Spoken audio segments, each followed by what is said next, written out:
কে যেন বারবার বলে দিয়া যাইতেছে, তোমরা যেই নবীর জন্য পাগল,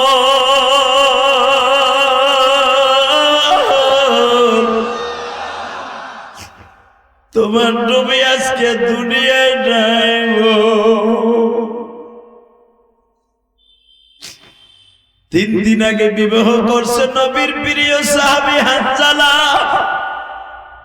ফরজ গোসল বাবা কায়েম হয়েছে।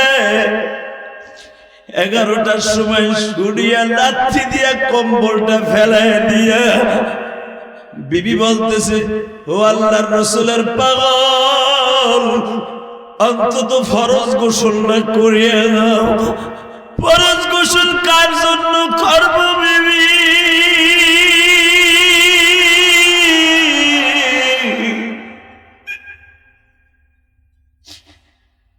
আমার মায়ার নবী বলে দুনিয়ায় নাই গো।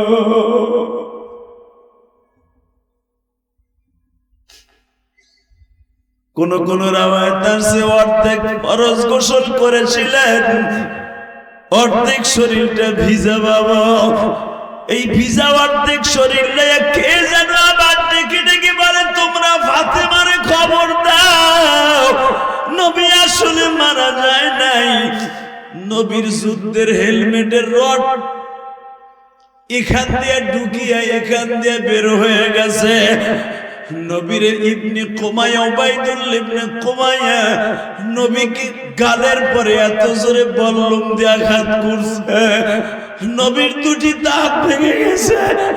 আমার নবীর রক্ত কেউ বন্ধ করতে পারে না গো। সবাই বলতেছে ফাতেমা যাই একমাত্র পারবে বন্ধ করতে। ওই সাহাবী শুনতাছে আর দৌড়াইতেছে। সাহাবী বলে, আরে নবীর জীবদ্দশায় একটা নজর নবীরে দেখবো। বিবি পিছনের থেকে মাজাটা টেনে ধরেছে। নবীর সাহাবী হানজালা, অন্তত ফরজ গোসলটা করে যাও না। বাজার শ্বশুর বাড়ির থেকে পঠি লইয়া দৌড় শুরু করছে। যেখানে আপনারা উহুদে গেছেন বাবা, যেই রুমা পাহাড়ের পাশে যুদ্ধ হয়েছিল, ওই রুমা পাহাড়ের কাছে যাইবার আগে হানজালাকে ঘিরে ফেলেছে শত্রু সেনারা। বাজার হানজালার মেরে ফেলেছে, শহীদ করে দিয়েছে। বাজান বৈকাল বেলা যখন বিশ্ব নবী বললেন, সাহাবীরা রে, আমার সাহাবীরা কে কোথায় শহীদ হয়েছে, তোমরা ওখান থেকে আমার হানজালা সহ সবাইরে তালাশ করে নিয়ে আসো। সাহাবীরা রিপোর্ট দিলেন, ইয়া রাসূলুল্লাহ, খবর পাইছি এখানে 70 জন সাহাবী শহীদ হয়ে গেছে।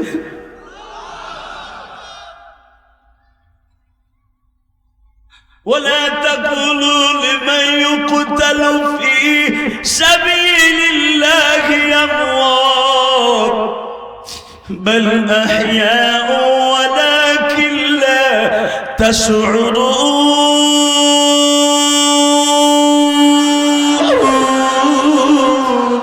بزن বুখারীর মধ্যে আছে কিতাবুল মাগাজি। আনাস ইবনে মালিক বলেন, হযরত বিলাল বলেন, আমরা নবীর 2 পাশে দাঁড়ায়া নবীর মাজাটা সোজা করে দাঁড় করায় রাখছি।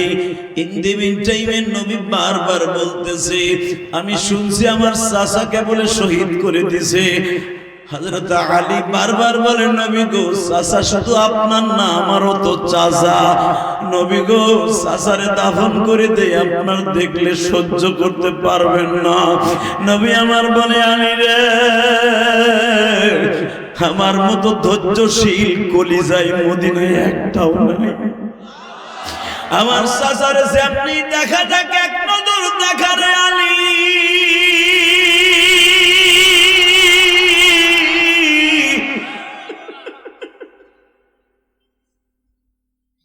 বুখারীতে আসছে, বাবা আনাস ইবনে মালিক বলেন, আমরা হামজার লাশটা যখন আনলাম, নবী আমার মাথা উঠাইতে পারে না,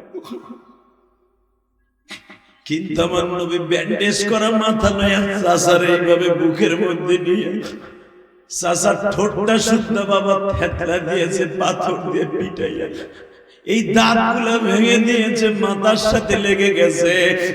নবী আমার চাচা নাক ভাঙা চাচা, মাথা ভাঙা চাচা, বুকের মধ্যে নিয়ে বলে চাচা গো চাচা।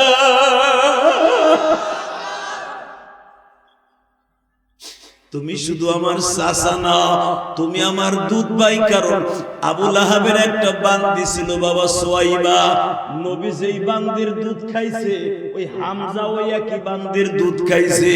নবী শুধু চাচা না, হামজা নবীর দুধ ভাই। ও বাবা, এবার চোখের পানি ফেলাইয়া কাঁদবা।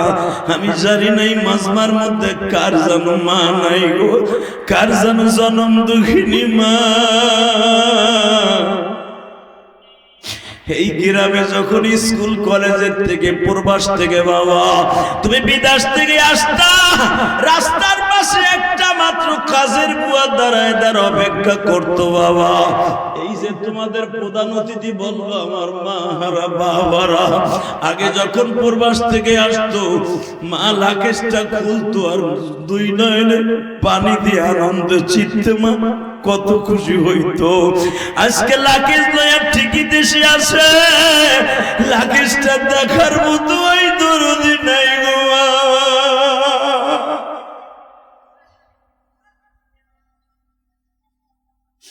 যদি মায়ের কবরটা জান্নাতের টুকরা বানাইতে চাও, মায়ের জন্য 2 ফোঁটা চোখের পানি দিয়ে আমার আল্লাহরে খুশি করে লও।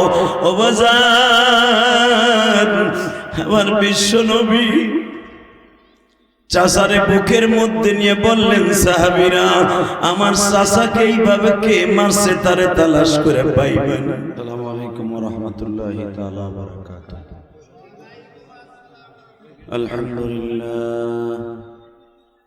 আলহামদুলিল্লাহ নাহমাদুহু ওয়া নাস্তাঈনুহু ওয়া নাস্তাগফিরুহু ওয়া নু'মিনু বিহি ওয়া নাতাওয়াক্কালু আলাইহি ونعوذ بالله من شرور أنفسنا ومن سيئات أعمالنا من يهده الله فلا مضل له ومن يضلله فلا هادي له الذي أرسل رسوله بالهدى ودين الحق ليظهره على الدين كله وكفى بالله شهيدا. أما بعد فقد قال الله تبارك وتعالى: وأعوذ بالله من الشيطان الرجيم. بسم الله الرحمن الرحيم.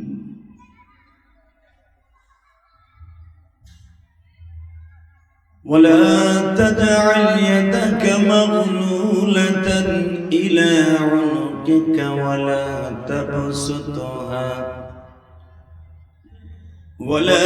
تبسطها كل البسط فتقعد ملوما محسورا. إن ربك يبسط الرزق لمن يشاء ويقدر. إن الله وملائكته يصلون على النبي يا أيها الذين آمنوا صلوا عليه وسلموا تسليما. اللهم صل على محمد وعلى آل محمد كما صليت على إبراهيم وعلى آل إبراهيم إنك حميد مجيد. নামাজ পড়লে কে খুশি হয়? এই ক্যামেরালা কই গেলি তুই? এখানে একটা বোরকা লাগাইছিস কে ক্যামেরা? ওই বেটা ওই পিছনের চাচারা দেখতে পারতেছেন আমাকে। এই বোরকা সরা, ওই রুমাল সরা।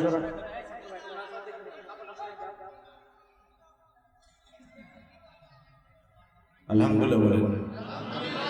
আল্লাহু আকবার জোরে বলতে হবে। একসাথে নামাজ পড়লে কে খুশি হয়? আল্লাহ নাম আসতে নিয়ে নেন। আমি দেখলাম তো আগের বক্তা ওয়াজ করছে, আপনার নেদান আছে না, ওয়াজের মাঠে এসে এরকম করে পুরো বছর ওয়াজ হয় একবার। এত কষ্ট করে দামি দামি মানুষ নিয়ে আসছে, এই দামি দামি মানুষগুলো আসছে, আর আপনারা ভাবতেছেন সুবহানাল্লাহ বললি মনে কি অপরাধ যেন হয়ে যাবে। হালাকি আপনি কি জানেন সুবহানাল্লাহ জোরে বলবেন, আল্লাহ নাম জোরে বলবেন, আগামীকালকে যদি আপনি কবরে যান আপনার কবরটা ঝকঝক ফকফক হয়ে যাবে। আরো জোরে করবেন। অতএব এই যে চান্দগুলা ভিতরে ঢুকো, গেট সারো, বাইতে জানা গেট সার। হ্যাঁ তোকে কপালে ওয়াজ না, এটা আমি জানি। তুই তো সেরি গোসা তোর গায়ে দিয়ে এসে তুই হাসতে হাসতে যাইতেছিস, জাগা যে রাস্তা দিয়ে যাবে ওই রাস্তা দিয়ে কিন্তু গাড়ি চলে, মনে রাখিস। বাড়িটা বইলে এসে ওয়াজে যাই। আলহামদুলিল্লাহ বলেন, আল্লাহু আকবার জোরে বলেন তো। বলেন তো সর্বময় ক্ষমতার মালিক কে? এখানে আসার তৌফিক কে দিয়েছেন? যাওয়ার তৌফিক কে দিবেন? সব কাজের শুরুতে কার নাম নেবেন? খানা খাওয়ার সময়, পানি খাওয়ার সময়, সুদ খাওয়ার সময়। সুদ খাওয়া হালাল না হারাম? জোরে কর, আরো জোরে। খাইতে খুব আরাম। আপনি কি জানেন 1 টাকা সুদ খাইলে কি গুনাহ? 1 টাকা যে সুদ খায় তার নিজের আপন মার সাথে জেনা করার গুনাহ হয়। নাউজুবিল্লাহ, তাও আস্তে কইলেন। আপনি কি জানেন বাজার না খাইয়া মরে যান, সুদের টাকা দিয়ে বাজার করে খাইন। প্লিজ আপনাকে পাও দুইটা ধরছি। আপনি জীবনে নামাজ পড়েন নাই এক ওয়াক্ত, আল্লাহ ইচ্ছা করে মাফ করে দিতে পারে। 1 টাকাও জীবনে যাকাত দেন নাই, আল্লাহ মাফ করে দিতে পারে। এটা আল্লাহর হুকুম। যদি জীবনে কালেমা পড়ছেন কিন্তু জীবনে কোনোদিন হজ ফরজ ছিল করেন নাই, আল্লাহ ইচ্ছা করলে মাফ করে দিতে পারে। কিন্তু সুদের টাকা দিয়ে বাজার করে খাইয়া শরীরে বেলাট বানাইছেন, ওইটা দিয়ে নামাজ পড়বেন, নামাজ আসমানে যাবে না। আপনি জানেন সুদের কত মারাত্মক গুনাহ। যে ব্যক্তি সুদের টাকা হাতে নিয়ে বাজারে যায় সে যেন আল্লাহর সাথে ডাল হাতে নিয়ে চলতে যায়। নাউজুবিল্লাহ, আরো জোরে করুন। আপনাকে হাতে পাও ধরে বলি সুদ খায় না, প্লিজ সুদ খায় না। বলেন সুদ খাবো না, ঘুষ খাবো না, হারাম খাবো না, হালাল খাবো, অল্প খাবো, হালাল খাবো। ওই এক চাচা হাত করে রয়েছে, চিন্তা করে আমার পোলাই তো সুদ খায়, আমার পোলার বই তো সুদ খায়, আমার পোলা প্রবাস লাখ লাখ টাকার রোদ্রে করে কামায়, এদিক দিয়ে বাইতে বয়ে বলতে সুদে টাকা লাগে। কথা কর না কেন? জানি না আপনাদের এলাকায় আছে কিনা। টাঙ্গাইল থাকার কথা, এটা তো জানি। টাঙ্গাইলের ছেলেরা বেশিরভাগ প্রবাস, কারণ টাঙ্গাইলের এমন কোনো থানা নাই আমি 10 বার 5 বার আমি আসি না। আমি তো জানি। আল্লাহু আকবার জোরে বলতে পারলেন না? শুধু একসাথে বলতে হবে। রাখো কি বলতে কই আন্তাজ আল্লাহু আকবার করে একসাথে বলতে হবে। বলেন সুদ খাবো না, হালাল খাবো, অল্প খাবো, হালাল খাবো, অল্প খাবো, ইনশা ইনশা ইনশা আল্লাহ আপনাদের কবুল করে। সরকার আমিন। আপনাদের অত্যন্ত প্রিয় প্রতিষ্ঠান টাঙ্গাইল জেলার দেলদুয়ার থানার অত্যন্ত প্রিয় আপনাদের ছোট্ট একটা গ্রামের মধ্যে সুন্দর একটা মাদ্রাসা আমি দেখলাম। কারণ আমার বক্তৃতার বয়স 25 বছর। আপনি পাইবেন না গত 3 দিন আগে আমি মাঠে নামছি। অতএব 25 বছরের জীবনে দেখলাম এত সুন্দর একটা মাদ্রাসা গ্রামের ভিতরে। আলহামদুলিল্লাহ, হয়তো কোন আল্লাহর এক বান্দা আপনাদের সহযোগিতা করছে। আলহামদুলিল্লাহ বলেন। এই সভাপতি কই যায়? তাড়াতাড়ি সভাপতি গেলে চেয়ার খালি হলে ভালো লাগবে না। তাড়াতাড়ি এটা আপনি পারলেন না, সভাপতি নেতার মধ্যে ওনারই বুঝছি তো কি লেগে লই যেতেছেন বেটা। মুশরিয়া আল মদিনাতুল উলুম নুরানী হাফিজা মাদ্রাসা কর্তৃক আয়োজিত প্রতিষ্ঠাতা জনাব গোলাম কিবরিয়া, সাবেক চেয়ারম্যান এলাচি ইউনিয়ন পরিষদের 25তম ইসলামী ওয়াজ ও দোয়ার মাহফিলের সম্মানিত সভাপতি, আজকের দ্বিতীয় দিনের 2 দিনব্যাপী সম্মেলনের সমাপনী রজনীর সর্বশেষ সভাপতি জনাব আলহাজ বাচ্চু শেখদার সাহেব, উনি এই যখন দরকার আছে আল্লাহ কবুল করেন, যেরকম আমিন। আজকের মাহফিলে যিনি প্রধান অতিথি সুন্দর কথা বলেছেন, উনি যদিও আলজেরিয়ার প্রবাসী, ওনার জীবন অনেক ঘাত প্রতিঘাত আছে। কারণ আমি আমার এই জীবনে 14টা রাষ্ট্র 14টা কান্ট্রি সফর করেছি। আমেরিকা বলেন, লন্ডন বলেন, সে ইটালি বলেন, আল্লাহ আমাকে নিয়েছেন, আমি দেখেছি। সৌদিতে কতবার গেছে, শুধু পাসপোর্টের সিল দিকে বলা যাবে যে কতবার আল্লাহ নিয়েছে। সিঙ্গাপুর বলেন, ইন্দোনেশিয়া বলেন, চায়না বলেন, আল্লাহ বহুতবার নিছে। আমি দেখেছি যে আফ্রিকা, সেই জঙ্গলের ভিতরে, সাউথ আফ্রিকা, আমার বাংলাদেশের ছেলেরা সেই পাহাড়ের ভিতরে দোকান করে খেয়ে না খেয়ে ওই কালো গুলার অত্যাচারে অতিষ্ঠ হয়ে কত কষ্টের মধ্যে আছে। তার ভিতরে আলজেরিয়া একটা ঐতিহ্যবাহী একটা দেশ। আলজেরিয়া প্রবাসী জনাব মোহাম্মদ আনোয়ার হোসেন, আল্লাহ তাকে কবুল করেন, যেরকম আমিন। আজকের মাহফিলের বরণ্য অতিথি দ্বিতীয় দিনের জনাব মোহাম্মদ আনিসুল হক রবিন ভাই। আজকের মাহফিলে যিনি আপনাদেরকে প্রধান অতিথির আগে বক্তব্য দিয়েছেন, ওনার নাম কি জুয়েল সরকার, আল্লাহ কবুল করেন। এই মুশরিয়ের সন্তান, আল্লাহ ওনাকে কবুল করেন, যেরকম আমিন।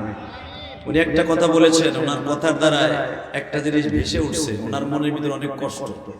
হয়তো এই 17 বছর এরকম কোন ওয়াজে উনি মাইকের ফোন হাতে নিতে পারে নাই। কতবার লাগেন? হ্যাঁ, চিন্তা করে কি জানি খুব তো অবশ্যই কথাটা বাস্তব কইছে, কিন্তু যদিও মাইক্রোফোন হাতে নিছে, কত বিএনপির নেতা আছে বাবা, 17 বছর এলাকায় মাইক্রোফোন হাতে তো নেয়ার কথা, পালায় আইছে, ওয়াজের পিছনেতে শুনে গেছে। কথা কোন লাগে না, এটা কেমন যেন একটা পরিবেশে আমরা ছিলাম। এই যে জুয়েল সরকার বললেন যে বক্তাদের কানে কানে ওয়াজে ওঠার আগে বলতেন হুজুর সোজাসুজি ওয়াজ করেন, আঁকা বাঁকা করে। এটা বাস্তব কথা। আমি ইলিয়াস রহমান জাহিদ, বাংলাদেশে জানেন এমন একটা সময় আমি ওয়াজ করেছি যেই সময় বক্তাদের এলাও ছিল না। বাংলাদেশে 160 জন আলেমের মধ্যে আমি ওপেন ছিলাম, আমাকে ওয়াজ করতে দিত। কেন দিত আমি জানি না, কিন্তু বাস আমি কিন্তু কম দেই নাই, সবচেয়ে বেশি বাস আমি দিছি। তারপর আমার অনুমতি দিত, কেন লেগে দিত আমি জানতাম না। শুধু একটা কথা শুনতে চাই, এই দুনিয়ায় আজ আছে কাল নাই, বাহাদুরি করে কোনো লাভ নাই। এইটা কি হইছে রে ভাই? ওদিক সরান, একবার এই বেটারে চাপা দিয়ে ধরে আরেকবার এ সরাত, ওই এর নাম আর মুর্দারে খাট লইছে নাম আমার।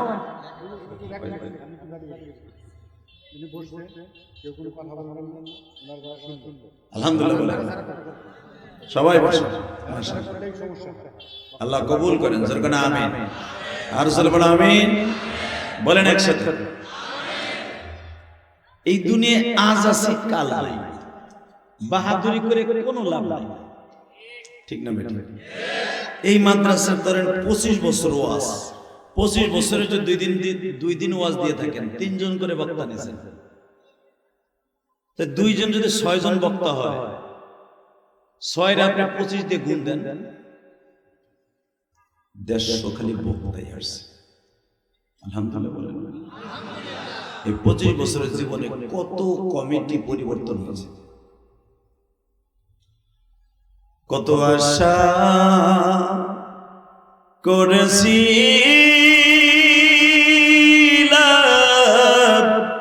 জীবনে,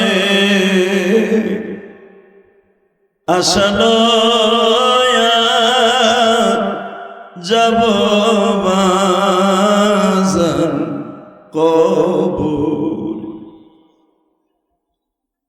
সকল আশা পুরা হবে জান্নাতে আল্লাহর সঙ্গে দেখা যে দিন হই। বাবা এই চোখটার ওইভাবে তৈরি করেন না যে চোখ দিয়ে আমার মৌলারে দেখতে পারবেন। এই চোখ আপনি আমার দিলে দুনিয়ার সব দেখলাম, হালাল হারাম অনেক দেখলাম, যদি আল্লাহরই না দেখতে পারি এই চোখের দাম কি আছে? কথা বল না কেন? জোরে কর, জোরে কথা কইতে পারো না মিয়া? কি বউ না করছেন ভাই? একটা দুধ বেচার মতো বুড়া বুগলে চাদর গায়ে দিয়ে বইরেছেন ভাই। মরারও ভয় নাই, যতবার আল্লাহ বলবেন ততবার জান্নাতের ভিতরে আপনার বাপের নাম আপনার নাম সহ আল্লাহ একটা আল্লাহ নাম একটা সুবহানাল্লাহ গাছ আল্লাহ নিজে লাগাই দিবেন। এরপর আওয়াজ হয় আমি আরো পাম দিই। আমি তো জানি পাম না দিলে কিছু দিবেন না। এই জুয়েল সরকারের 1.5 কেজি পাম দেন, উনি কবেন 3 তলার ছাদ করে দেবেন। কথা কর না কেন? এই প্রবাসী আনোয়ার সাহেবরে 2.5 কেজি পাম দেন, এ কইবে এবার যাই আপনাকে 3 তলার ছাদ করে দেবেন। কথা বলেন না কেন? আরো জোরে বলেন। আমার ঠিক মতো পাম দিবেন, আগামী বছর দাওয়াত রাখবো। কারণ আমাদের মতো বক্তাদের দাওয়াত নিয়ে আসা তো অনেক টাফ ব্যাপার। 2 বছরের ভিতরে সিরিয়াল পাবেন না। ভালো ব্যবহার করবেন, ভালো কিছু দিবেন, দেখবেন আগামী বছর আপনার কিচ্ছু দিতে হবে না। মায়া বসে ডেন করতে করতে গাড়ি লাগে। সব পাম্পের পাগল, আমি শুদ্ধ পাম্পের পাগল। এই বেটা কি করব? কথা কর না কেন? আর দুনিয়ার তামসিয়ালাল পাম্প। আল্লাহ রাসূল কইছে দুনিয়াটাই ফুটবলের মতো পাম্পের পাগল। কথা কর না কেন? জোরে কর, আরো জোরে। তা আমারে যদি পাম দিলে 1 কেজি পাম দিলে আমি ইলিয়াস রহমান যদি আসতে পারি আগামী বছর ওয়াদা দিতে পারি আপনার লাগে 1-1.5 কেজি দোয়া করে দিতে পারি, আপনার আব্বার জান্নাতের বারিন্দা আজকে হইতে হয়ে যেতে পারি খালি পাম দিলে। আমার মালিক তো পাম্পের পাগল। ওনারে যদি জীবনে একটা দিন আলহামদুলিল্লাহ দিয়ে খুশি করতে পারেন, এই 10টা পৃথিবীর সমান একটা জান্নাত আপনার নামে দলিল করে দেবে। আমি বলি নাই, উনি বলছে। তোর দুনিয়ার 2টা হাত সুদখোর ঘুষখোর বোতলখোর, এই যে কাউয়া কাদের আসিল। কথা কর না কেন? এই যে মতিয়ার চৌধুরী কয়দিন আগে মারা গেছে, দেন এগো জিন্দেগিটা কি কত বাহাদুরি দেখাইছে। মরার পরে একটা দোয়া করার মানুষ নেই, আল্লাহ একটা সন্তানও দেয় নাই। কথা বলে না কেন? নির্বংশা রাজনীতি করছে, মারা গেছে, শেষ। কথা কর না কেন? একটা জিনিস আপনার সাথে যাবে, এই যে মাদ্রাসাটা করছেন না, এটা আপনার সাথে যাবে। সব ইলিয়াস রহমান জেহাদি ঢাকার মুখে কেরানীগঞ্জে 4 কোটি টাকা খরচ করে নিজের অর্থায়নে জায়গা কিনে মসজিদ করছে, ওইটি আমার আশা। আর বাড়ি গাড়ি যা করছে ঢাকা গেলে হুদা বুয়া। একটা ছেলে মিশরে পড়তেছে আল আজহার বিশ্ববিদ্যালয়ে, এটা আমার জীবনের পুঁজি। আজকেও ছেলের টাকা পাঠায় আমারে সকাল 8টায় ফোন দিছে, আব্বু টাকা শেষ হয়ে গেছে। আর বিদেশের বাড়ি ছেলে মেয়ে লেখাপড়া করতে ওদের মধ্যে চাইরে না দেওয়ার মতো কেউ নাই রে। ঠিক না বেটা? ওকে তো আমি কামাই করার জন্য পাঠাই নাই, ওকে তো পাঠাইছে আমার মাহমুদের কোরআনের পিছনে সময় লাগাইতে। 5 মিনিট দেরি করে নাই, 5 মিনিটের ভিতরে টাকা পাঠাই দিছি। এখন তো আলহামদুলিল্লাহ বিকাশে টাকা পাঠানো যায়, পাঠাই দিছি। ছেলে আমার মুস্কি এসে দেখে, আব্বা থ্যাংক ইউ আব্বা, জাযাকাল্লাহ। টাকাটা পেয়ে ছেলেটা আমার মুস্কি হেসে দিছে। কারণ বিদেশের বাড়ি যারা থাকে এদের মতো দুঃখ মেয়ে কেউ, এদের কষ্ট বউ বোঝে না, মা বাবা বোঝে না। মা বাবা খালি বোঝে করে ডলার বাড়ায় না কেন, উত্তর পাশের জমিটা কিনবো, মজার মজা বুঝে না, ওটা বাড়ায় না কেন। কথা কর না কেন? বউকে এমন বাটপারে বেলায় পড়ছি, ওর টাকা পাঠাতে গেলে আর 1 মাস পরে পড়ে, ওর কপালে আগুন দিয়ে যাবো, গারাক বেড়া লাগে। কিন্তু ওই বেড়া যে পরের বাথরুম পরিষ্কার করে 48 সেলসিয়াস রোদ্রের মধ্যে দাঁড়ায়া ঝাড়ু দিয়ে রাস্তা, মালিকের গুতা খাইয়া, ঠোন্না খাইয়া, লাত্তি খাইয়া, ফাঁসায় জুতার বাড়ি খাইয়া টাকা কামায় যে বউ মা বাবার লেগে পাঠায়, এটা তো বউ জানে না, মা বাবা জানে না। কথা কোন না? আসার সময় তো মাশাআল্লাহ 500 টাকা দিয়ে একটা টাই কেনে, 700 টাকা দিয়ে একটা জুতা কেনে, দামি একটা জিন্সের প্যান্ট পরে লাকেশ ভর্তি মাল লইয়া হে, ও তো জানে না এই লাকেশটা ধরতে তার কত গিলান রক্তের প্রয়োজন হয়েছে, কত গিলান রক্ত পানি করে তারপরে লাকেশটা বড় লাগছে। কারণ আমি বাংলাদেশের বাইরে সফর করে আমি জানি। আলহামদুলিল্লাহ বলতে পারলেন না? আল্লাহু আকবার জোরে বলেন তো। আমি বলবো মহিলারা পুরুষের সাথে বেশি হয়েছে, শুনতাছি মহিলারা এমন কাটাকাটি করে বইছে, আর এই জাত আবার আর একজনের হেড সহ্য পারে না। একজনের লাগে আরেকজন লাগলে শরীর ঘুরে দেখবেন 10 জন পুরুষ এক জায়গায় একজনের আডুর উপর দিয়ে আরেকজন বসতে পারবে, মহিলারা কিন্তু একজনের আডুর উপর দিয়ে আরেকজন আডু দিতে পারবে না। কথা বলেন না কেন? ফেরাকো জায়গা বেশি লাগে, পুরুষের জায়গা কম লাগে। আলহামদুলিল্লাহ বলেন। আল্লাহ বানাইছে এদেরকে এই কোয়ালিটি দেখে, না তোর হিংসা বেশি, একজন আর একজনের সহ্য করতে পারে না। অতএব একসাথে বলতে হবে সমস্ত প্রশংসার মালিককে আল্লাহ। আছে না? আছে? বলেন তো আল্লাহু আকবার। আলোচনা যত সময় চলবে আপনারা থাকবেন না ভাগবেন? সবাই থাকবেন? সবাই থাকবেন? পরীক্ষা করে দেখব সবাই থাকবেন? এই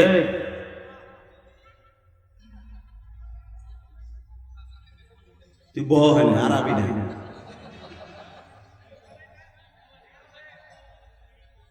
একসাথে বলতে হবে। সবাই থাকবেন তো ইনশাআল্লাহ? সবাই থাকবেন? আল্লাহকে হাত উঠাই দেখান তো কে কে ভাগবেন।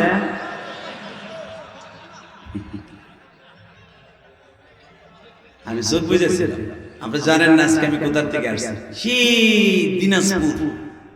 সেই দিনাজপুর পীরগঞ্জ, বাংলাদেশের শেষ থানা বড়ার পীরগঞ্জ। সেখান থেকে সকাল 6টায় রওনা দিছি আপনাকে মাহফিলের উদ্দেশ্যে। এখানে মাগরিবের নামাজ পড়ছে আপনাদের রাস্তায়। আলহামদুলিল্লাহ বলেন। পাকুল্লা মাগরিবের নামাজ পড়ছি, পাকুল্লা। আপনাদের ভাবেন বক্তারা আরামে খায়, আরামে পকেট পেটে টাকা লয়ে যায়। আমার সাথে যদি আপনি একদিন এক সপ্তাহ ঘুরেন আপনি পাগল হয়ে যাবেন। কবে এই বেড়ারে নামাইয়া ঘরে খেতা চাইবা তালা মেরে ধুয়ে দিয়ে। জিন্দেগিটা এত কঠিন বাবা, যদি ঠিক মতো না আসতাম। শুনছি আমি দিনাজপুর থাকতে কালকে রাত্রি আমার এক ভক্ত এখান থেকে ফোন দিয়েছে, হুজুর গতকালকের প্রধান বক্তা কিন্তু আহে নাই, আজকে যে আপনি আইবেন কিনা তাই কর। আমি আসে নাই কে, অবশ্যই কমিটির সমস্যা আছে, তা জানি না। আপনি যদি আহেন তাহলে আমি নাহলে আমি না, এই করোটি একটা জানলাম ইনশাআল্লাহ। ওই আল্লাহ আছে না, একটা লোক 13 ঘন্টা সফর করে আসার পরে কথা বলা, আপনি কি মনে করেন? এর ভিতরে গোসলও নাই, খালি সিরাজগঞ্জ ফুটবলে লাগাইছে 25 মিনিটের লাগে। ওই 25 মিনিটই এর ভিতরে আবার হাত ধুইছি, পাও ধুইছি, ওযু করছি, মুখটা ধুলা ধুলা হয়ে গেছে, মুখটা ধুইছি। আমার মনে হয় আধা প্লেট ভাত খাইছে, কারণ গোডাউন ক্লিয়ার না, সারাদিন যাই নাই হয়ে নেই, খামু কেমনে। অতএব বক্তৃতার জীবন অনেক কষ্টের বাবা। আমি আসছি, আপনি খুশি না বেজার? আলহামদুলিল্লাহ বলেন তো। বলেন তো আল্লাহু আকবার। হামদান কাসীরা তাইয়্যিবা মুবারাকান ফীহি। ইয়া আল্লাহ, ইয়া আল্লাহ, আপনি আমাদের মাফ করে দেন। আপনি যদি আমাদের মাফ করে দেন, আপনার কেউর কাছে কোনো কৈফিয়ত দিতে হবে না, কেউর কাছে কৈফিয়ত দিতে হবে না। আওয়াজ কিন্তু বন্ধ হয়ে গেছে, কারণ কি শোনা ভাই? আপনার কারো কাছে কৈফিয়ত দিতে হবে না।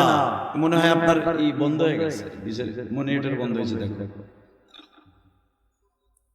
আল্লাহ, আপনি যদি আমাদেরকে ক্ষমা করে দেন, আপনার কারো কাছে বলতে হবে না। শেখ হাসিনা 17 বছর কি করছে? প্রত্যেকটা পাই টু পাই হিসাব দিতে হবে। কথা বলেন না কেন? খালেদা জিয়ার যেরকম হিসাব দিতে হয়েছে হাসিনার কাছে, হাসিনারও হিসাব দিতে হবে এই সমন্বয় সরকারের কাছে। অথবা নতুন যিনি সরকার আবার আসবেন, জানি না কে আসবেন, আল্লাহই ভালো জানে, তার কাছে পাই টু পাই হিসাব দিতে হবে। কিন্তু আল্লাহ, আপনি যদি যা করবেন, আমরা গুনাহগার জানি, গুনার দরিয়ায় পড়ে পড়ে রয়েছি। আপনি যদি বলেন যা আমি তোর মাফ করে দিচ্ছি, আজকে তোর চোখে পানি দেখছি, মাফ করে দিচ্ছি, আপনার কালকে জিজ্ঞেস করাবো তো কেউ নাই যে তুমি ওইটারে মাফ করলা কেন? ঠিক না বেটি? দেখা যাক না আমার আল্লাহ কত বড় রহমান, আমি একটা আয়াত পড়ি, এই আয়াতটা শোনার পর আপনি এত জোরে আল্লাহু আকবার বলবেন, মনে হবে এক্ষুনি আপনার গুনাহ মাফ। রেডি? ইল্লা মান তাবা ওয়া আমানা ওয়া আমিলা আমালান সালিহান ফাউলাইকা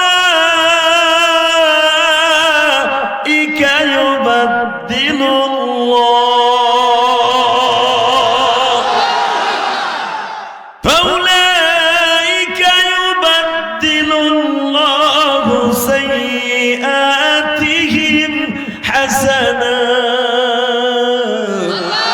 ওয়া কানা আল্লাহু গফুরার রহিম।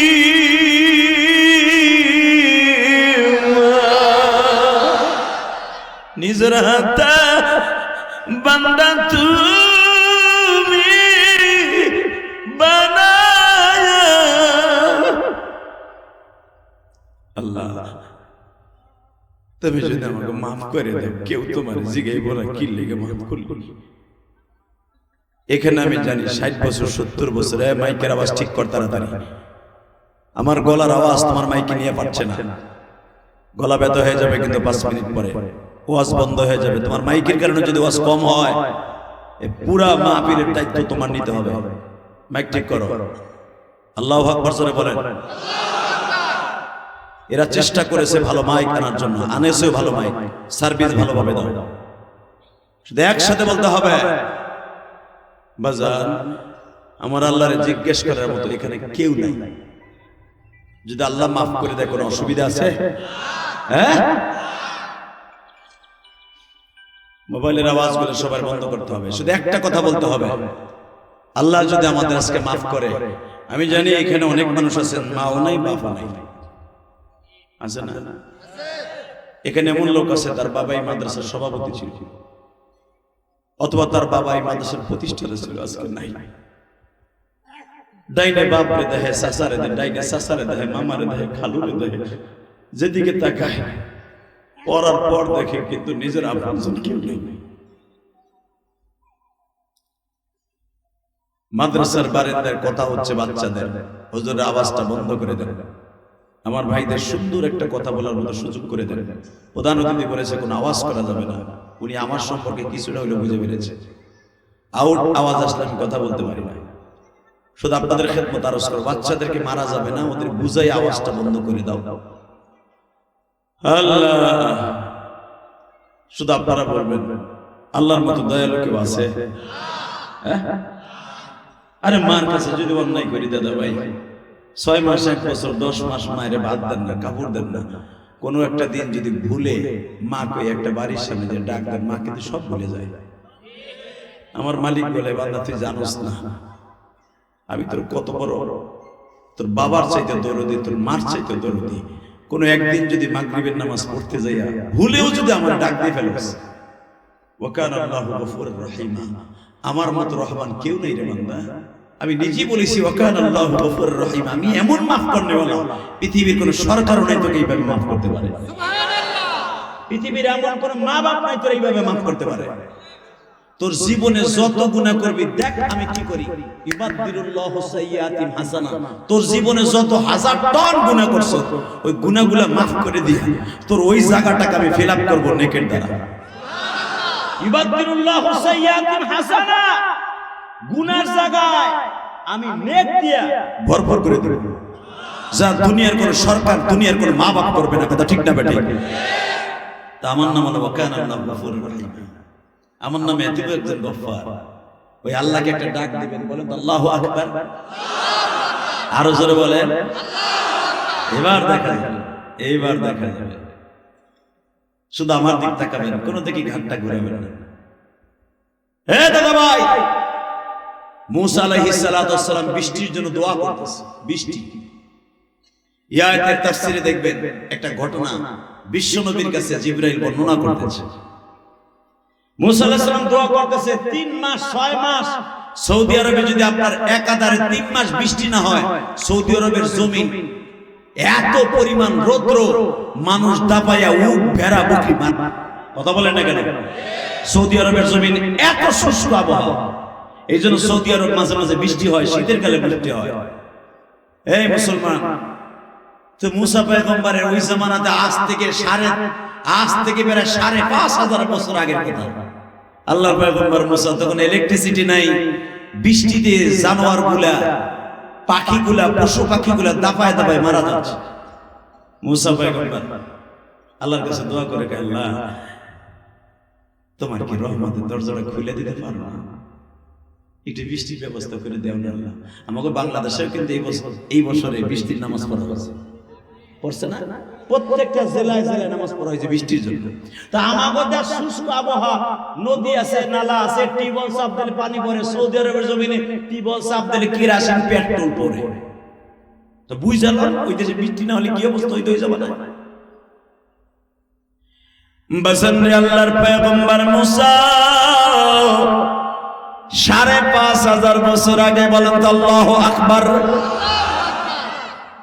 এবার 5,500 বছর আগে মুসা পয়গম্বর বৃষ্টির জন্য ভেড়া বকরিগুলা দাফায় দাফায় মারা যাচ্ছে। সমস্ত মানুষগুলা মুসার কাছে গেছে। মুসা একটু টেকনিক করে কয়, তোমাকে খোদা ফেরাউন আছে, ওর কাছে যাও। যাও না, দেখো না তো আমার খোদায় বন্ধ করছে, তোকে খোদারে দিতে কও। এখন কিছু কিছু লোক যারা বুদ্ধিমান আছে তারা কয়, মুসা এই রাজনীতির কঠিন একটা খেলা, আমরা সবাই যাই, খোদায় যদি না পারে আর খোদাই গিরি চুলাই দেয়। আমরা মন খারাপ, কোনো কিছুই কইলেন না, মনে হয় আপনার কিচ্ছুই বুঝতেছে না, জীবনে ওর শরীর নেই। 25 বছর ধরে এই মাঠে কোবাইতেছেন ওয়াজ। এই মুসলমান এবার আওয়াজ দিও। ওই মুসলমানরা বলতেছে, মুসা শোনেন, কি আমাদের একটা রাজনীতি, এইবার যদি ফেরাউন আমাদের বৃষ্টি দিতে না পারে, ওর বিরুদ্ধে আমরা হরতাল করব। মুসা পয়গম্বর বলে, তাহলে যাও, তোমাকে খোদাই দাও দিতে পারে কিনা? আমার খোদা কবে দেবে এটা দেখা যাবে। যেরকম মারহাবা, সবাই জায়গায় খোদা, ও খোদা, খোদা বলো। আপনি দেখেন না 3 মাস বৃষ্টি হয় না, আপনার কি আন্তাজ নাই? আল্লাহ রে কয় আন্তাজ নাই। আল্লাহ কয় কি হইছে? কয় বৃষ্টি দেবা নাকি বেড়া বকি সত্তা ভাই মরে যেতেছে। মুসা আলাইহিস সালাম হাসে, তুই দাঁড়ায় দাঁড়ায় শুনে আর হাসে।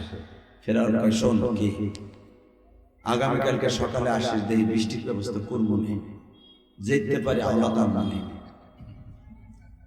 শেখ হাসিনা গত 2 বছর আগে আপনারা জানেন বিদ্যুতের ঘাটতি, কয়লা লাগবো, কয়লা ছাড়া চলবো না, শুনেন নাই? পাগল হয়ে গেছিল বিডি।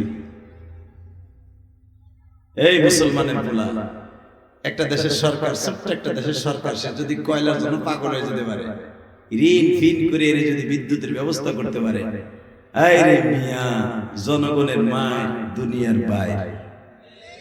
কথা বল না কেন? শুধু আপনাদের খেদমত আরজ করতে চাই, এই জামানার মানুষ যদি এত ডেয়ারিং থাকে, আর বনি ইসরাইলের জাত তো এর এত বড় শয়তান আছিল, ওগো মন মতো না হইলে মাঝে মাঝে মুসারে কইতো, তুমি আর তোমার আল্লাহ, ডাইরেক্ট কোরআন শরীফের কথা, তুমি আর তোমার আল্লাহ যাও, আমাকে খাইয়ে কাম নাই, আমার খেতে কাম আছে যে তোমার আল্লাহর পক্ষে আমরা যুদ্ধে যাব। চিন্তা করেন কত বড় খারাপ এরা ছিল।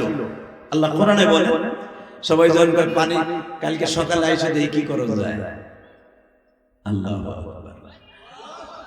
ফেরাউন তো জানে আমি কেন, আমার বাপের বাবারও ক্ষমতা নেই পানি বৃষ্টি দেয়ার, ঠিক না বেঠিক? জোরে কয়, আরো জোরে। ফেরাউনের ক্ষমতা আছে, এক ফোঁটা বৃষ্টি না মানে। ওয়া আনজালা মিনাস সামাই মাআন ফাআখরাজা, এ বান্দা আমি বৃষ্টি দেই তোদের জন্য, জমিনকে ঠান্ডা করে দিয়া জমিনের ভিতরে নতুন নতুন ঘাস উঠাই আমি আল্লাহ। আমি সেই রব, দুনিয়ার এমন কোনো বৈজ্ঞানিক নাই, আমি আল্লাহ যদি জমিনকে বলে দেই কোনো ঘাস উঠবে না, এমন কেউ নাই একটা ঘাস জমিনের ভিতর থেকে উঠাইতে পারে। আমি সেই রব। ফেরাউন চিন্তা করে কালকে 10টায় তোমার পানি দিতে হইবে। ফেরাউন বল লাগে চিন্তা ভাবনা করে, দেখবেন দুনিয়া যত বড় নেতাই হোক বোর কাছে কিন্তু ধরা কতক্ষণ লাগে। এই যে পোদা নদীতে আপনার গোবেটা জেহানিকে পূর্বাসী ওই মশুরের নিচে আর ঘাটে উঠলে পাও দিছো তুমি বলো আর শুনে এসে দেখি পাও দিই তোমার এই খেতা দুই তোমার কষ্ট আছে ঠিক না? এই যে এমপি মন্ত্রী গুলা রাত 1টা 2টা জন বউরে যে এক কাপ চা দাও চা বানাই খায়।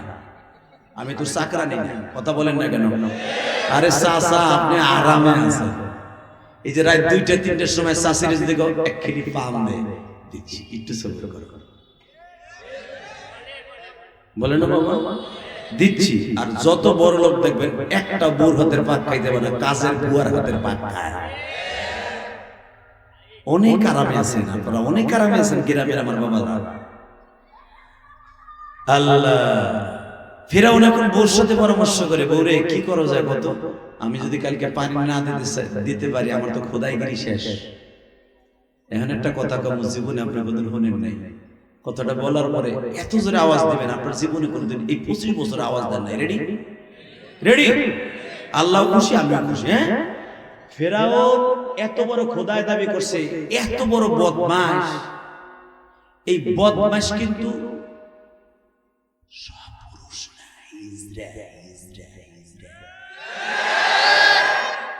কিছু নাই। এখন যদি কর যে এত বড় খোদা আর পুরুষত্ব নাই, তো ওর ঘরে বউ থাকলো কেমনে এত বছর? 400 বছর বাঁচলো শয়তান, তোর বউ থাকলো কেমনে এত বছর? হ্যাঁ, এখানেই তো একখান খেলা। মা আসিয়াকে ফেরাউনের ঘরে আল্লাহ রাইখে দিছেন 2টা শর্তে। কয়টা? জোরে কর। আল্লাহ যারা আসতে কয় গো বাড়ি ঘর তুমি চিনো। কয়টা?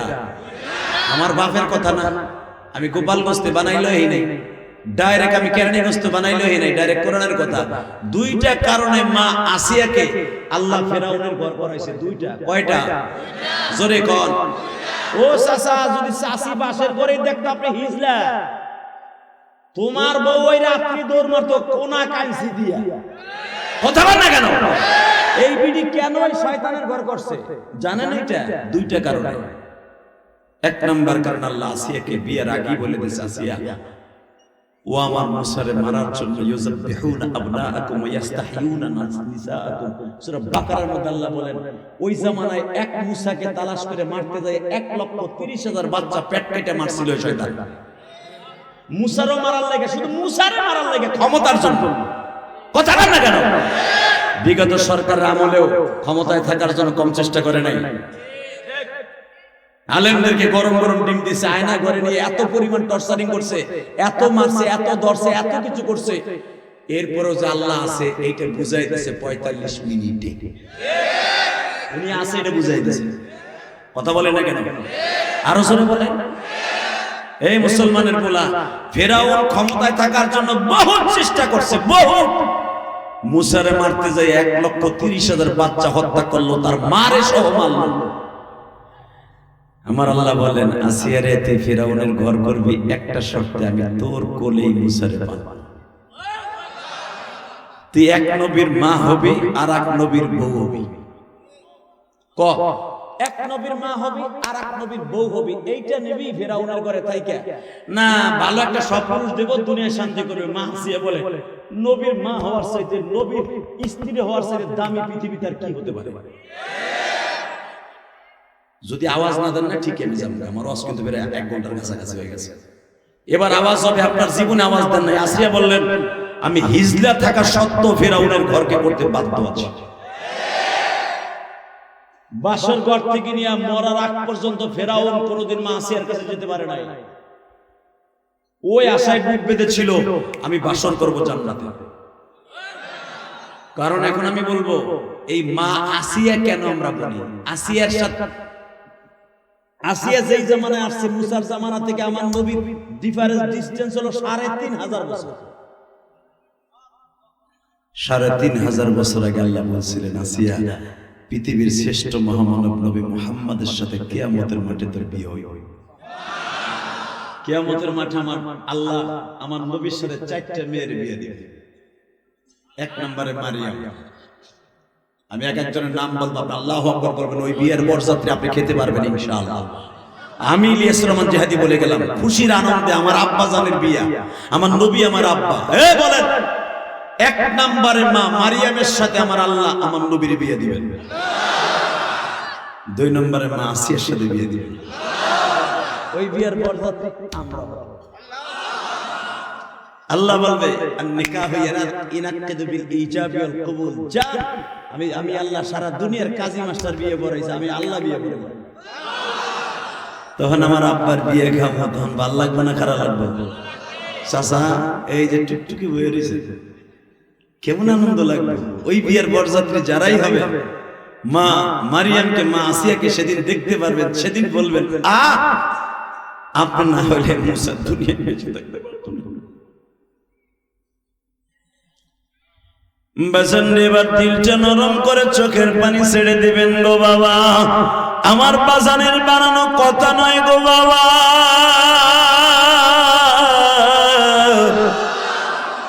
আল্লাহ ইচ্ছা করলে সব পারে, বান্দায় কিছু পারে না। বান্দায় মনে মনে ভাবে আমি এত বছর ক্ষমতায় থাকবো, এত সাল পর্যন্ত ক্ষমতায় থাকবো। তুলিজুল লাইলা ফিন নাহারি ওয়া তুলিজুন নাহারা ফিল লাইল, তাবারাকাল্লাযী বিয়াদিহিল মুলক ওয়া হুয়া আলা কুল্লি শাইইন কাদির।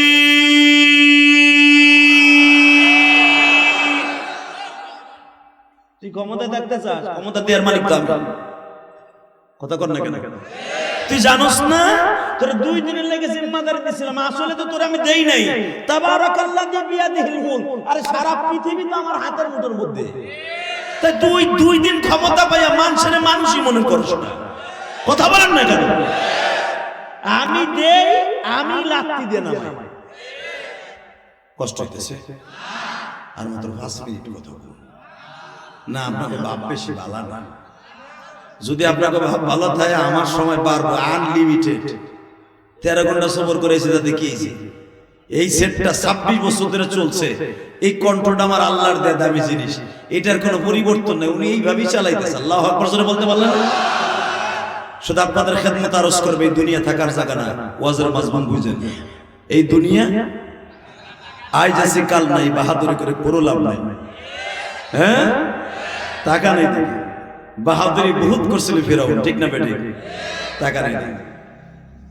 আল্লাহ তো কিয়ামতের মাঠে যখন আমার 2 মাস সাথে বিয়ে হবে, আরো 2 জন মেয়ের সাথে বিয়ে হবে, 2 জন থাক। মাসিয়ার সাথে যখন আমার নবীর বিয়ে হবে, বিবাহের অনুষ্ঠানে আমরা থাকবো। আল্লাহু আকবার। কি যে মজার সেই বিবাহের অনুষ্ঠানটা হবে। সব মহিলা পুরুষ আজকে যারা মাহফিলে আসছেন, আমরা যেন সবাই একটা প্লেট পাই, একটা বিয়ের কার্ড পাই। তারাই ওই বিয়ের অনুষ্ঠানে যোগদান করতে পারবে যারা নবীর জন্য কাঁদবে, যারা নবীকে যারা অসম্মানী বাংলার জমিনে করবে, তাদের বিরুদ্ধে যারা আন্দোলন করবে, তারাই একটা কার্ড পাবে।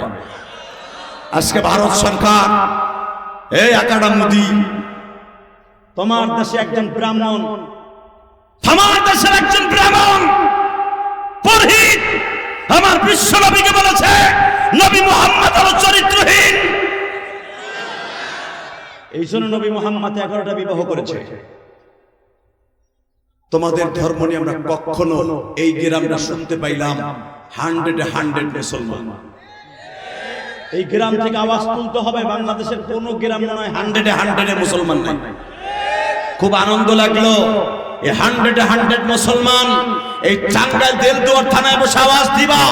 হাজার হাজার মহিলা পুরুষ, যেই নবী জীবনে পেটটা ভরে খায় নাই, জীবনে একটা রাত্র পুরোটা রাত্র ঘুমায় নাই, আমার সেই নবীর ভারতে চরিত্রহীন বলে গালি দিল। হিন্দুদের একজন দেবতা, একজন ব্রাহ্মণ পুরোহিত না, ওকে যদি ফাঁসির মঞ্চে ঝুলানো হয়, পৃথিবীর সবাই মেনে নিল, বাংলাদেশের গরিব মুসলমান মেনে নিবে না। রাজি আছো না ভাই? কে কে রাজি আছো? আল্লাহকে তো হাত ধরে দাও।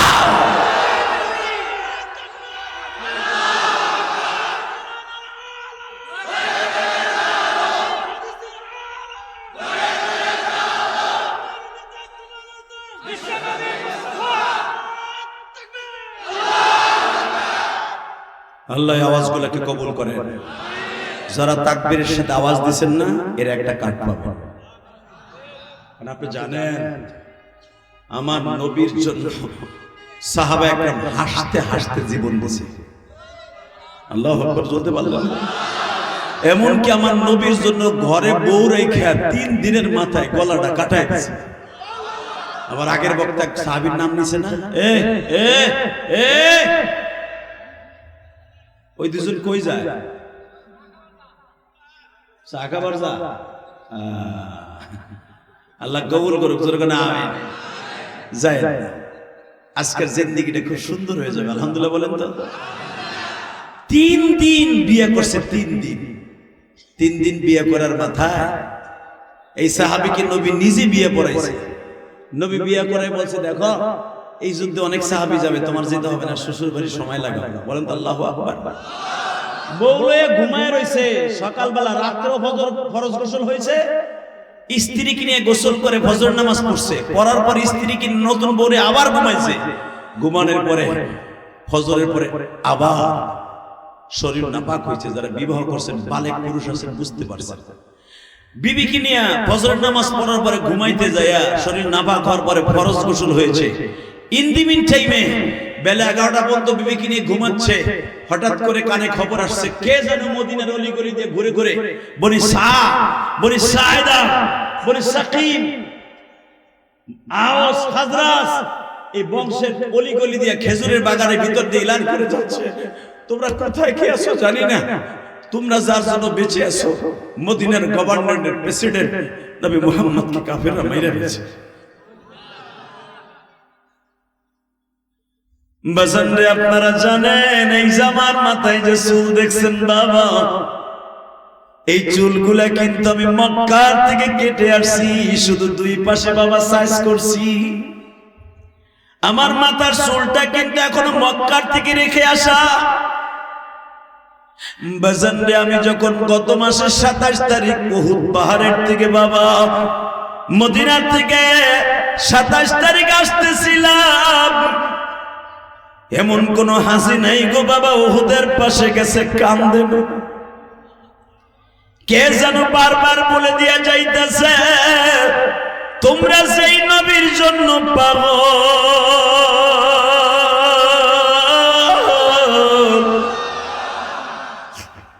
তোমার নবী আজকে দুনিয়ায় নাই গো।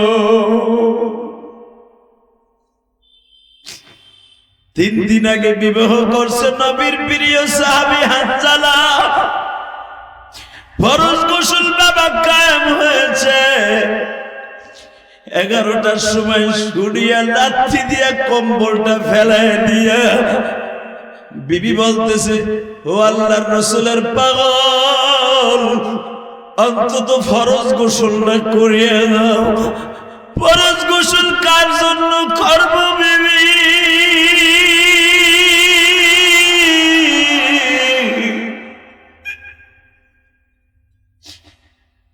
আমার মায়ার নবী বলে দুনিয়ায় নাই গো।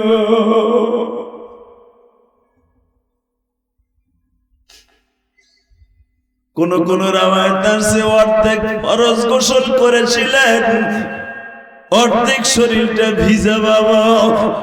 এই ভিজা অর্ধেক শরীর নিয়ে কে যেন আবার ডেকে ডেকে বলে তোমরা ফাতেমারে খবর দাও, নবী আসলে মারা যায় নাই। নবীর যুদ্ধের হেলমেটের রড এখান দিয়ে ঢুকিয়ে এখান দিয়ে বের হয়ে গেছে। নবীর ইবনে কুমায়া উবাইদুল্লাহ ইবনে কুমায়া নবীকে গালের পরে এত জোরে বল্লম দিয়ে আঘাত করছে, নবীর 2টি দাঁত ভেঙে গেছে। আমার নবীর রক্ত কেউ বন্ধ করতে পারে না গো। সবাই বলতেছে ফাতেমা যাই একমাত্র পারবে বন্ধ করতে। ওই সাহাবী সন্তাসে দৌড়াইতেছে, সাহাবী বলে আহারে নবীর জীবদ্দশায় একটা নজর নবীর দেখবো। বিবি পিছনের থেকে মাজাটা টেনে ধরেছে। নবীর সাহাবী হানজালা অন্তত ফরজ গোসলটা করে যাও না। বাজার শ্বশুর বাড়ির থেকে পঠি লইয়া দোষ শুরু করছে। যেখানে আপনার উহুদে গেছেন বাবা, যেই রুমা পাহাড়ের পাশে যুদ্ধ হয়েছিল, ওই রুমা পাহাড়ের কাছে যাইবার আগে হানজালাকে ঘিরে ফেলেছে শত্রু সেনারা। বাজার হানজালারে মেরে ফেলেছে, শহীদ করে দিয়েছে। বাজান বৈকাল বেলা যখন বিশ্ব নবী বললেন, সাহাবীরা রে, আমার সাহাবীরা কে কোথায় শহীদ হয়েছে, তোমরা ওখান থেকে আমার হানজালা সহ সবাইরে তালাশ করে নিয়ে আসো। সাহাবীরা রিপোর্ট দিলেন, ইয়া রাসূলুল্লাহ, খবর পাইছি এখানে 70 জন সাহাবী শহীদ হয়ে গেছে।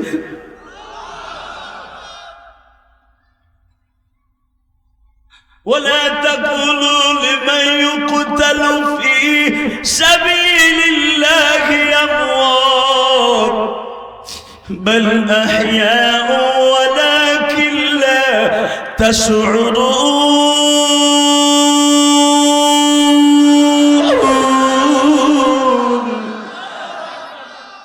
যারা দিন কায়েমের জন্য শহীদ হয়ে গেছে এদেরকে নবী মৃত্যু বলেন না, এদেরকে কোনো গোসল দিবেন না। এরা যেই রক্ত মাখা অবস্থায় মারা গেছে, ওই রক্ত সহ আপনি দাফন করবেন, কিয়ামতের মাঠে এরা এইভাবে উঠবে। যেন ওদেরকে দেখে মানুষ বুঝতে পারে এরা আমার বিশেষ মেহমান। এদের গোসল দিলে তো রক্তরা ধোয়া হয়ে যাবে। আমার কলিজার ভাইরা ফিলিস্তিনে হালজারিয়া, এই যে ভাই যেখানে থাকে, মুসলমান কান্ট্রি, লক্ষ লক্ষ ফিলিস্তিনিকে বোমার আঘাত দিয়ে বাচ্চা গুলো মা সহ মেরে ফেলেছে। বাবা দেখবা, এদেরকে গোসল দেওয়া হয় না, এদেরকে এভাবে দাফন করা হয়। এই মুসলমানের বলে এবার আওয়াজ দিও। আমার বিশ্বনবী বললেন যে 70 জন মারা গেছে, এদেরকে বিনা গোসলে কবর দাও, কবর দাও। সবাই সিদ্ধান্ত করলো গোসল দিব না, কবর দিব, ঠিক আছে, কিন্তু একটা লাশকে নবীরে দেখানো যাবে না। এবার চিল্লাবেন আর কাঁদবেন। সবাই সিদ্ধান্ত নিল ওই লাশটা নবী দেখলে সহ্য করতে পারবে না। এই লাশটা আর কেউ না বাবা, উহুদের মাঠে যে 3টা কবর দেখেন, 70 জন সাহাবীর মধ্যে মাত্র 3টা কবরের চিহ্ন আছে। 1 নম্বরে যেই কবরটা লম্বা দেখবেন, এটা হলো নবীর কলিজার টুকরা চাচা হামজার কবর। এই আমির হামজার কবরটা দেয়ার আগে আমার নবীর লাশটা দেখাইতে চায় নাই, কেন জানেন? হামজাকে এমন ভাবে শহীদ করা হয়েছিল, ওইটা পৃথিবীর কোন মানুষ দেখে সহ্য করতে পারবে না। হামজাকে যেই বীর পুরুষ, যদিও পরবর্তীতে কালেমা হয়েছে দুজনের, কিন্তু বাবা প্রথম সে ভাড়াটিয়া গুন্ডা ছিল, ওয়াহশী, আব্দুল্লাহ ইবনে ওয়াহশী। হামজাকে পিছনের থেকে বল্লম দিয়ে আঘাত করে 25 কেজি ওজনের একটা পাথর দিয়া হামজার মাথারে চাউতে শেষার মতো শেষছে। মাথার ঘিলুগুলা ব্যাগে পড়ছে, কলিজাটারে ব্যাগে পড়ছে, এই হাত পায়ের আঙ্গুলগুলো কেটে নিয়ে গেছে, পুরুষ লিঙ্গটা কেটে নিয়ে গেছে, কলিজাটা নিয়ে গেছে, নারী বুড়িগুলা রাস্তায় ফেলে দিয়েছে। এই ভূষ অবস্থা নবী দেখলে সহ্য করতে পারবে না, কারণ আমার নবীর এমনি দাঁত ভাঙা। দ্বিতীয় নম্বরে নবীর এখান থেকে লোহার কড়া ঢুকছে, রড ঢুকছে, এখান থেকে বেরোইছে। নবী এমনি মাথা ঠিক রাখতে পারে না, ওইটা দেখলে আমার নবী মারা যাবে। এই জন্য আমার নবীর দেখাইতেছে না। ওই বিয়ের একটা কাঠ পাবেন, এখন চোখের পানি ফেলে কাঁদবেন। কেন জানেন? নবীর প্রেমে যারা কাঁদবে ওই কিয়ামতের মাঠে বিয়ের একটা কাঠ পাবে।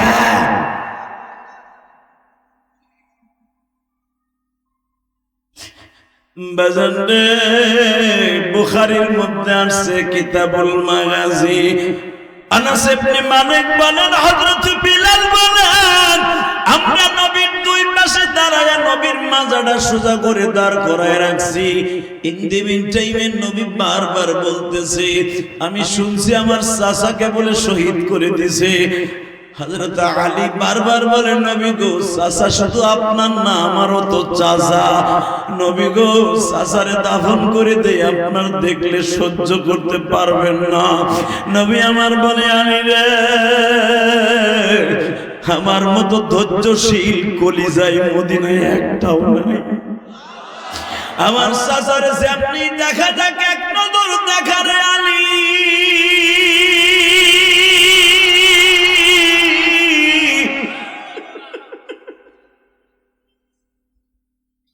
বুখারীতে আসছে বাবা আনাস ইবনে মালিক বলেন আমরা হামজার লাশটা যখন আনলাম নবী আমার মাথা উঠাইতে পারে না কিন্তু আমার নবী ব্যান্ডেজ করা মাথা লইয়া চাচার এইভাবে বুকের মধ্যে নিয়ে চাচার ঠোঁটটা শুদ্ধ বাবা থেতলা দিয়েছে পাথর দিয়ে পিটাইয়া এই দাঁতগুলো ভেঙে দিয়েছে মাথার সাথে লেগে গেছে নবী আমার চাচা নাক ভাঙা চাচা মাথা ভাঙা চাচা বুকের মধ্যে নিয়ে বলে চাচা গো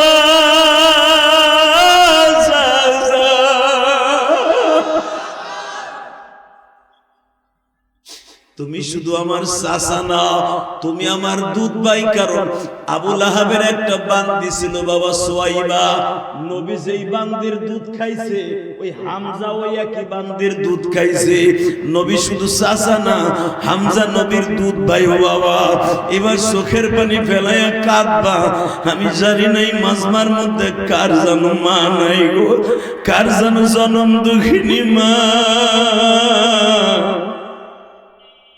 এই গ্রামে যখন স্কুল কলেজের থেকে প্রবাস থেকে বাবা তুমি বিদেশ থেকে আসতা রাস্তার পাশে একটা মাত্র কাজের বুয়া দাঁড়ায় অপেক্ষা করতো বাবা এই যে তোমাদের প্রধান অতিথি বলবো আমার মারা বাবারা আগে যখন প্রবাস থেকে আসতো মা লাকেশটা খুলতো আর দুই নয়নে পানি দিয়ে আনন্দ চিত্তে মা কত খুশি হইতো আজকে লাকেশ নয়া ঠিকই দেশে আসে লাকেশটা দেখার মতো ওই দরদি নাই গো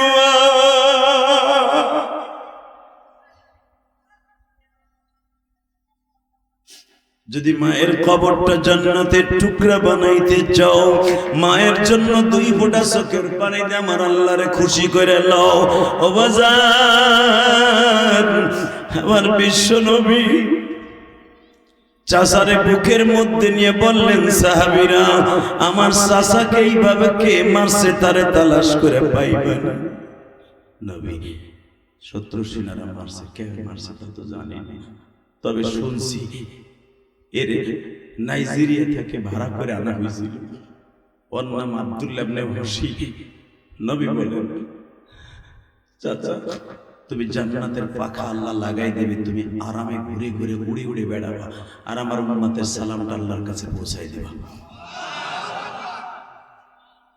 এবার গানবেন চাচা লাল দাফন করতেছে ইন্দিমি টাইমে একটা মহিলা পাগলের মতো দৌড়ে আসছে তখন তো পর্দার আয়াত নাযিল হয় নাই বুরকার আয়াত নাযিল হয় নাই উহুদের যুদ্ধের খন্দকের যুদ্ধের পরে পর্দার আয়াত নাযিল হয়েছে এই মহিলা চুলগুলো আউলা জাউলা ধুলা বালু লাগানো পাগলের মতো দৌড়ে এসে ইয়া রাসূলুল্লাহ আমি শুনতে পাইছি 70 জন সাহাবী শহীদ হয়েছে 69 জনকে গোসল ছাড়া কবর দিয়ে আমার প্রাণের স্বামীরে গোসল ছাড়া কবর দিয়ে কারণ আপনি তো গায়েব জানেন না নবী হয়তো আল্লাহ জানাইছে কিনা জানি না তবে আমার স্বামীকে আপনি গোসল ছাড়া কবর দিন না আমার কলিজার বাজান এবার যদি আমার নবীর বিবাহের কাট পাইতে চান এখন এই চোখ দিয়ে এক ফোঁটা পানি ফেলাবেন নবী এই সাহাবীর জন্য নবী বলে মা তোমার না বিয়ে পড়াইলাম 3 দিন আগে আমি তোমার স্বামীর না রেখে আসলাম ইয়া রাসূলুল্লাহ ঠিকই বলেছেন আপনি আমাকে স্বামীকে রেখে আসছিলেন যুদ্ধে আসতে বারণ করেছিলেন নবী আমার স্বামী গোসলের বৈঠকখানায় গোসলখানায় ঢুকেও ছিল নবী অর্ধেক শরীর ভিজা হয়ে গেছে না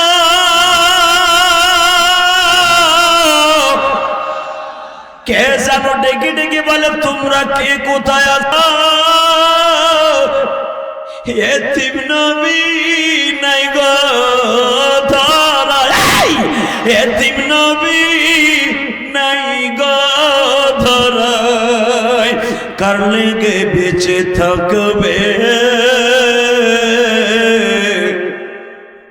যার লাগিয়া তামাম জাহান আল্লাহ বানাইছে নবী আমার স্বামী এই কথা শোনার পরে গোসলের কথা ভুলিয়ে যায়। আমার প্রাণের স্বামী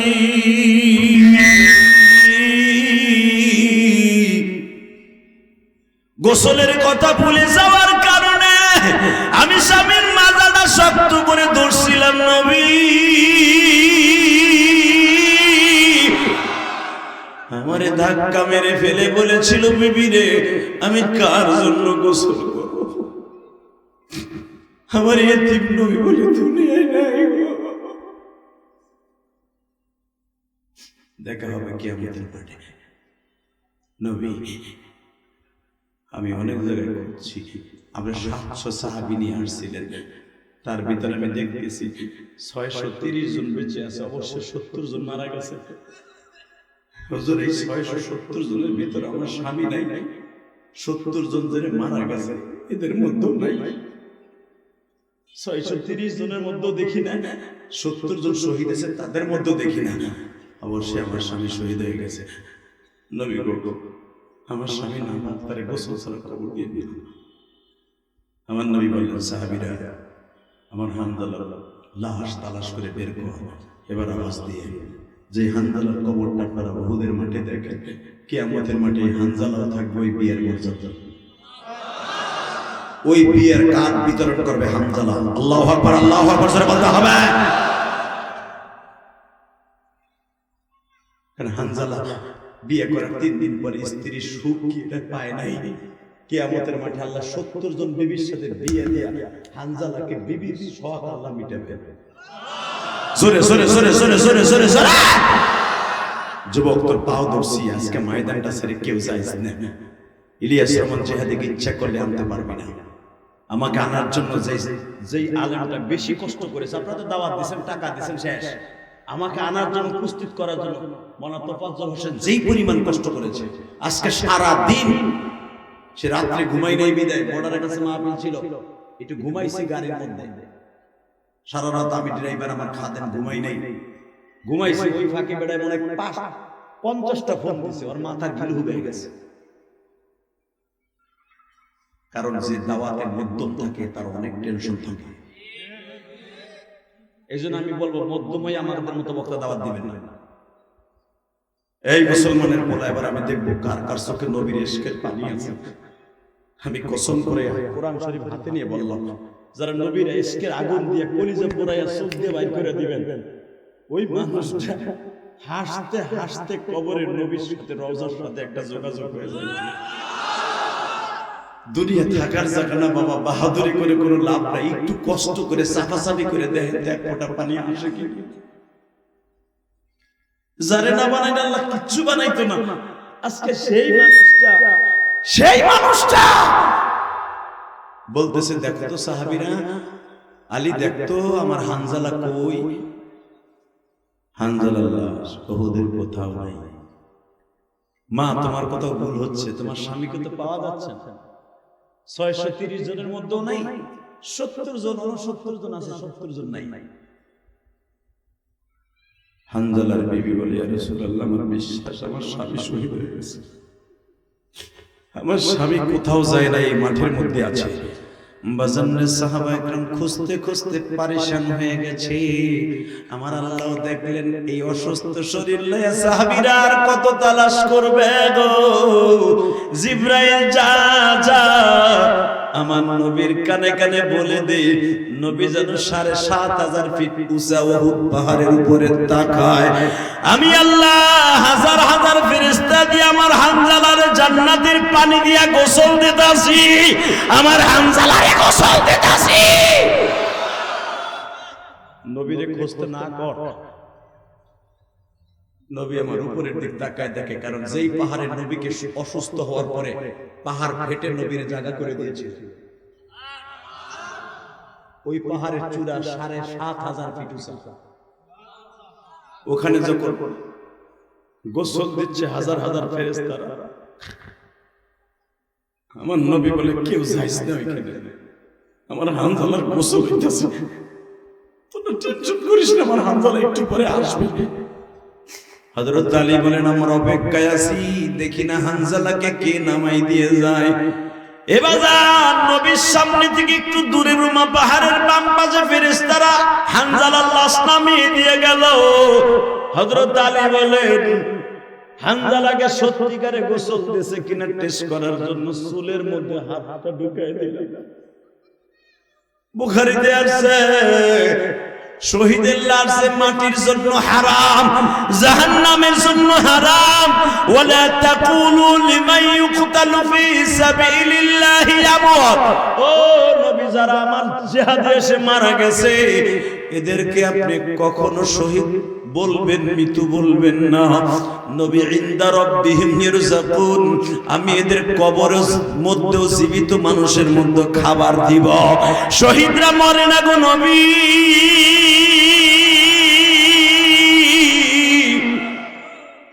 ওই মরণটাই মরতে চাই যেই মরণ মরলে কবরে টেনশন নাই। কথা ঠিক না বে ঠিক?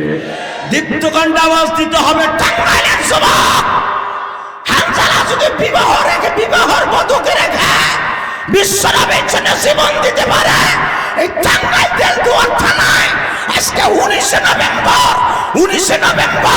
উলামায়ে কেরাম আওয়াজ দিবে, মাহফিল কমিটি আওয়াজ দিবে। আমার নবীকে যদি কেউ ইন্ডিকেট করে কথা কয়, নবীকে কেউ গালি দেয়, ওরে জায়গায় পুঁতে ফেলবো, জায়গায় পুঁতে ফেলবো। কে কে রাজি আছো? আল্লাহকে দু হাত তুলে খেয়ে দাও।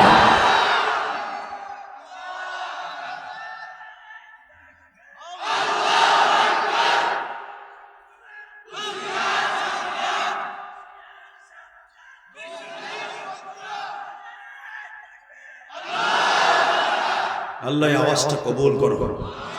জোরে বলো আমিন, আরো জোরে বলো আমিন। হযরত আলী বলেন, আমি মাথার ভিতরে হাত দিলাম, আমার পুরা মাথা চুলের পানিতে আমার হাতটা ভিজা। এবং হানজালার শরীর থেকে এমন ঘেরান আসতেছিল, পৃথিবীর কাউকে বোঝানো যাবে না। আমি আলী যে হাত দিয়ে তার চুলে স্পর্শ করেছিলাম, মৃত্যুর আগ পর্যন্ত আমার এই হাতে কোনোদিন দুর্গন্ধ হয় নাই। আমি উটের গোবরও ধরতাম, ইস্তেঞ্জা করার পরে পানিও খরচ করতাম, পায়খানা প্রস্রাব করার পরে পানি খরচ করতাম। আমার মৃত্যুর আগ পর্যন্ত কোনোদিন আমার হাতে দুর্গন্ধ হয় নাই। আল্লাহু আকবার, জোরে বলতে পারলাম।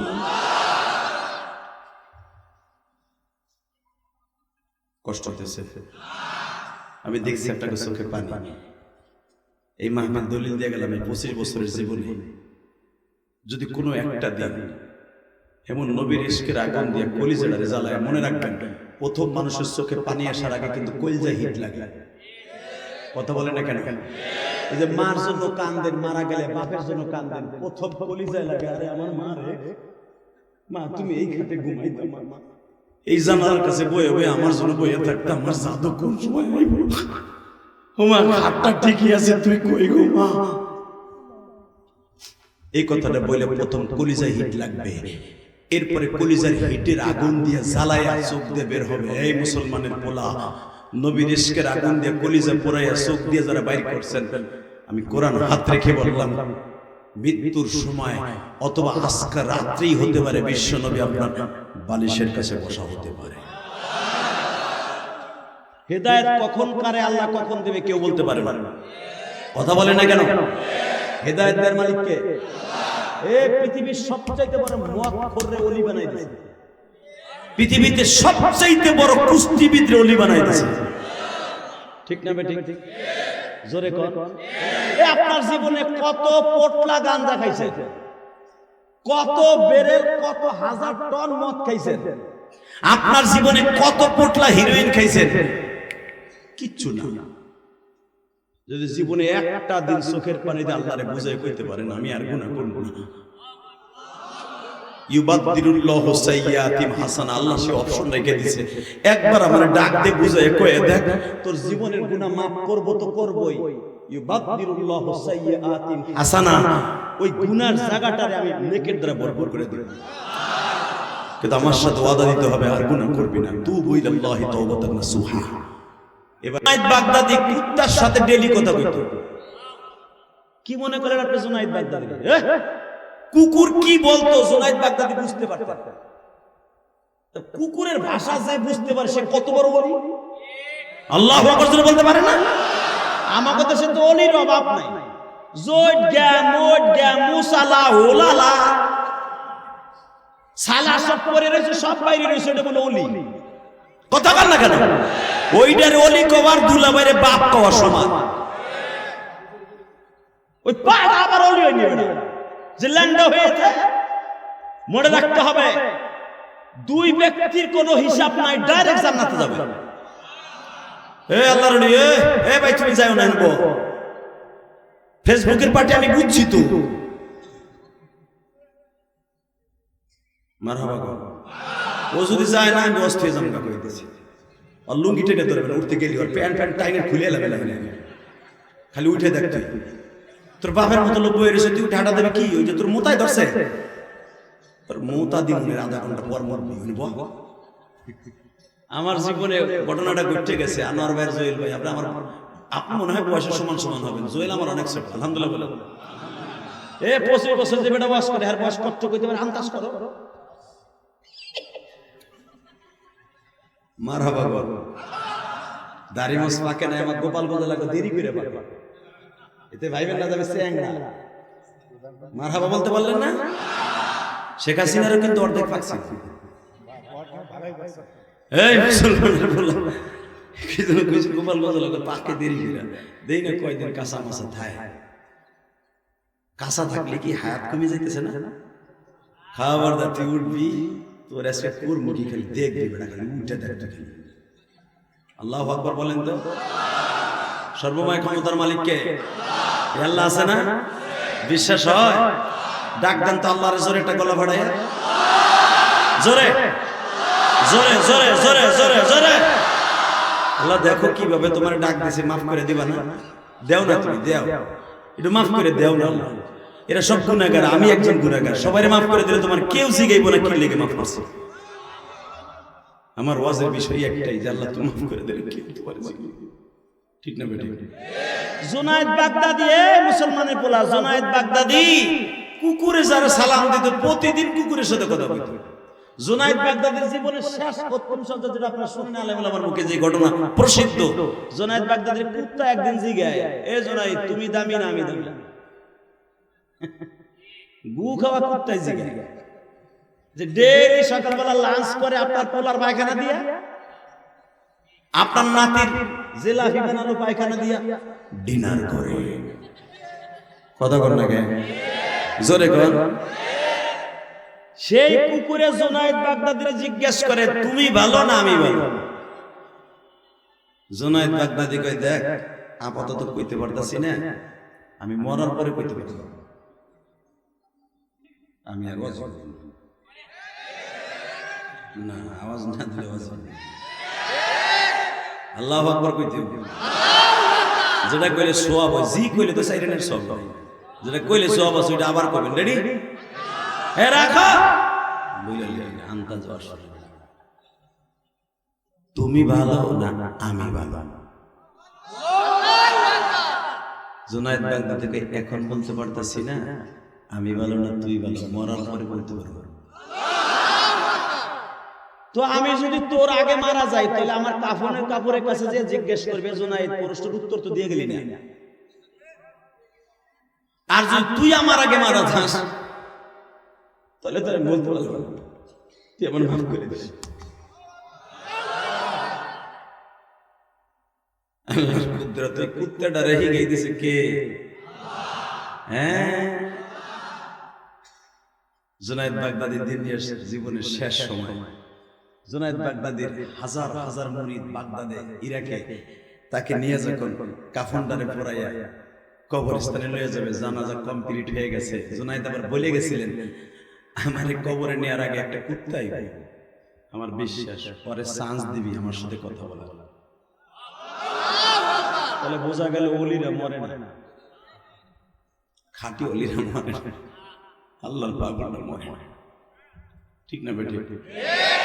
শহীদরা মরে না, নবীরা মরে না।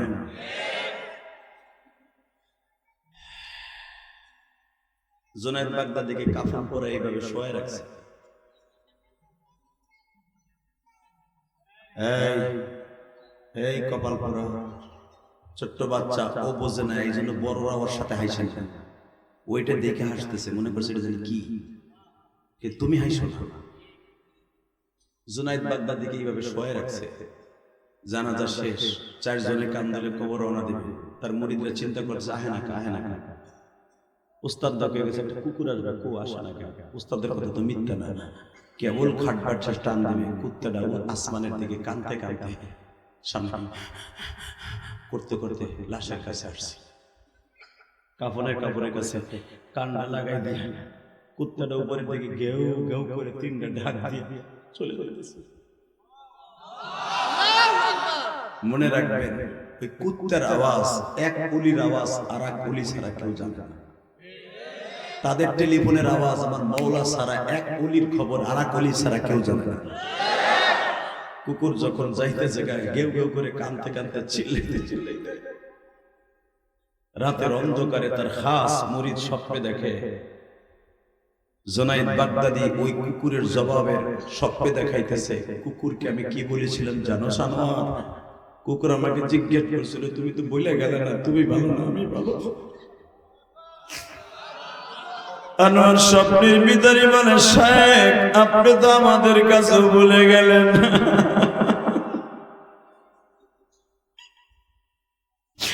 স্বপ্নের ভিতরে আল্লাহর কুতুব বলে, আনোয়ার আমার জীবিত মুরিদ গুলারে বুঝায়া কোষ, আমি কুকুরকে বলছিলাম আমি তোর থেকে অনেক ভালো। কারণ আমি কোন দিক দিয়ে ভালো, আমি ঈমান নিয়ে মৃত্যুবরণ করছি। আমার মাওলা আমার সাথে কথা কইছে, আমার মরার সময় আমার কবিরে বালিশের পাশে পাইছি, আমার কবিরে বালিশের পাশে পাইছি। সারা জীবন নবীর জন্য জীবনদের ওয়াদা করছি, বালিশের পাশে আমার নবীরে পাইছি। আনোয়ার স্বপ্নের জায়গায়, শায়েখ আপনার জীবনের কোন আমলটা সবচেয়ে উল্লেখযোগ্য? সাথে সাথে বলে, তাহলে শোন, আমি ছিলাম ইরাকের জমিনে বাগদাদের সবচেয়ে বড় কুস্তিবিদ। আমি প্রতিদিন মদ দিয়ে গোসল দিতাম। প্রতিদিন আমি মদ না খাইলে আমার মাথা ঠিক থাকতো না। আমার সাথে কুস্তিতে হারাতে পারে তোরা জানোস, পৃথিবীতে এমন কোন কুস্তিবিদ জন্ম নিছিল না। হঠাৎ করে কুস্তির ময়দানে যখন আমার সামনাসামনি ফেস টু ফেস একজন কুস্তিবিদ এসেছিল, সে ছিল আমার নবীর বংশের মানুষ। নাম ছিল তার জাবের ইবনে আব্দুল্লাহ। আল্লাহু আকবার জোরে বলতে হবে। আমি বলেছিলাম কার ঈমান কখন তাজা হয়ে যাবে কেউ জানে না। তুমি দেখতেছো লোকটার দাড়ি নাই, তুমি দেখতেছো লোকটা মদখোর, তুমি দেখতেছো লোকটা জুয়াখোর। এমন একটা টাইমে মওলার সাথে কাইন্দে কাইন্দে নামাজ পড়ে দোয়া করে দিছে। পরের দিনের থেকে সে জুনাইদ বাগদাদির মতো ওলি হয়ে গেছে। হতে পারে না? রেডি? নিয়ত আছে তো? আরে জুনাইদ বাগদাদি বলে, বাগদাদ শহরে কুস্তির প্রতিযোগিতা আরম্ভ হয়ে গেল। দরখাস্ত জমা হইতাছে গো, জুনাইদকে এই বছর কুস্তির প্রতিযোগিতায় হারাইতে পারবে 1000 স্বর্ণের দিনার পাবে। এই জামানার বেড়ায় বাবারে 5 কোটি টাকা। আরে জোরে কোন জানা মিয়া? স্বর্ণের দিনার প্রায় 5 কোটি টাকার সম্পদ, স্বর্ণের দিনার। জুনাইদ বাগদাদি এগেনস্টে যে জুনাইদকে হারাইতে পারবে, এত টাকার পুরস্কার পাবে। বাজার রাসূলের বংশের থেকে জাবের ইবনে আব্দুল্লাহ ইরাকের জমিনে আসছে। সালমান পার্কের ভিতরে আগামী কালকে কুস্তি লাগবে। জুনাইদ বাগদাদির সামনাসামনি হাজির হয়েছে। জুনাইদ জাবের ইবনে আব্দুল্লাহরে দেখে বলে, তোমার নাম কি? আমার নাম জাবের ইবনে আব্দুল্লাহ কুরাইশি। কুরাইশি? তোমার শরীরে নাই 40 কেজি ওজন, আর আমার একটা 2টা রানে আছে বেটা 48 কেজি ওজন। তো রানের ভিতর সিপা দিয়ে একটা জাতাদের তুমি মরে যাবে। তুই কি জানোস আমার একটা ঘুষির ওজন কত? একটা ঘুষি, আমার একটা ঘুষির ওজন 8.5 মণ। 8.5 মণ পাথর দিয়ে যে অল ঘুষা দিয়ে গুতা দিয়ে ভাঙবে, ওইটা আমি ঘুষা দিয়ে ভাঙব।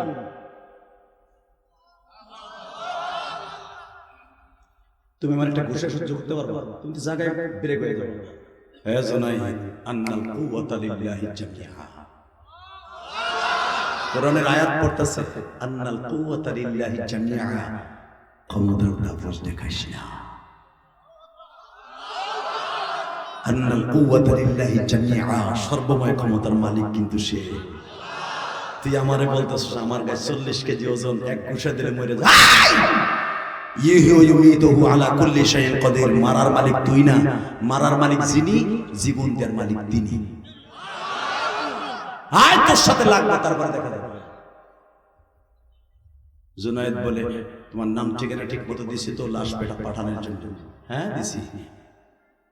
কুস্তিতে লাগবে, এবার কামে ফেস টু ফেস দুইজন, একজনের গলায় আর একজনের হাত দিবে। ইন্দিমির টাইমে বলে জুনায়েদ আমার চেহারার দিক তাকায় দেখ, মান আকরামা আলিমান কাআন্নামা আকরামানি, মান হাব্বা আলিমান কাআন্নামা হাব্বানি। বিশ্বনবী বলছে যারা আলেমকে ভালোবাসো, যে ব্যক্তি মান হাব্বা কওমি ফাকাদ হাব্বানি, যে আমার বংশের মানুষকে ভালোবাসতো সে আমি নবীরে ভালোবাসতো। জুনায়েদ আমি কিন্তু খাদিজার বংশের মানুষ, আমারে তুই ঘুষি দেওয়ার আগে চিন্তা ভাবনা করে দিয়েছি, এই মুখ দিয়ে কিন্তু বিশ্বনবীর রক্তের ধারায় পর্যন্ত আসছে। জুনায়েদ বাগদাদি বলে আমার এক কথায় আমার জীবন পরিবর্তন হয়ে গেল। আচ্ছা তুমি এই কুস্তির মাঠে ওয়াজ করতেছো কেন? এখান তো কুস্তি লাগার পালা। জুনায়েদ রে, আমি আলেম মানুষ, মক্কার মুয়াজ্জিন, আমি জীবন ওই রেখে আসতাম না তোর বিরুদ্ধে কুস্তি লাগতে। কেন আসছি জানোস?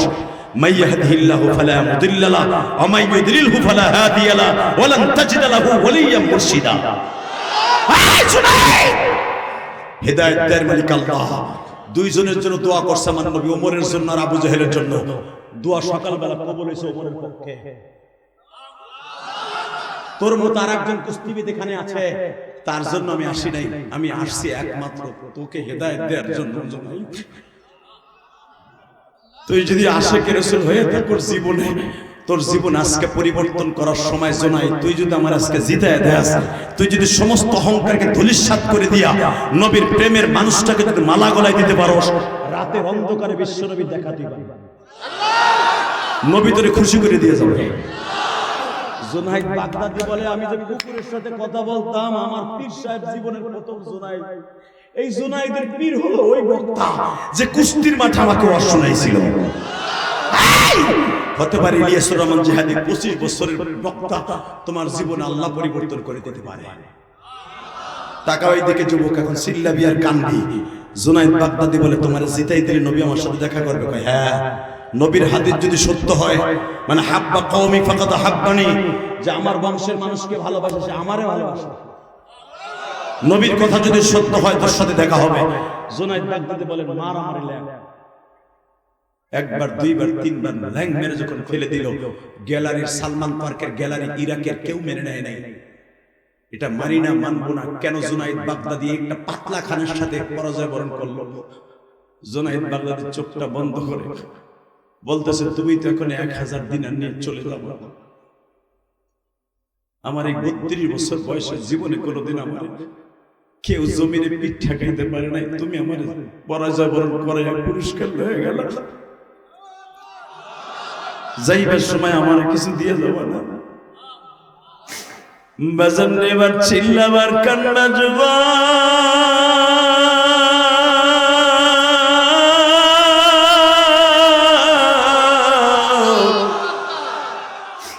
কোন জুনায়েদ কুকুরের সাথে কথা কয়।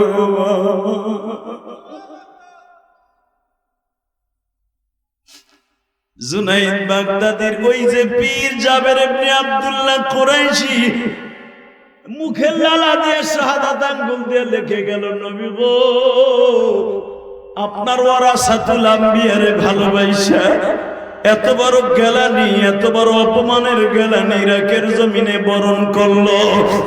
আজ পর্যন্ত 8 বছর পর্যন্ত কুস্তি হয়, কোনদিন জুনায়েদের পিঠকে কেউ ঠেকাইতে পারে নাই। আমি মাত্র 2টা পরিচয় দেওয়ার সমস্ত ক্ষোভ আর রাগকে ধূলিসাৎ করে দিয়া ওরে আমি হেদায়েতের মালা গলায় দিয়ে গেলাম গো নবী। ওর সাথে কিন্তু রাতে দেখা করতে ভুল করেন না, দেখা করতে ভুল করেন না, দেখা করতে ভুল করেন না।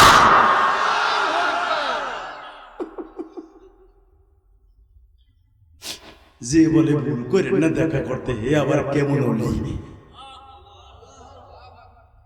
বাজান রে। সমস্ত মানুষগুলা জুনাইদরে কেউ স্যাপ দেয়।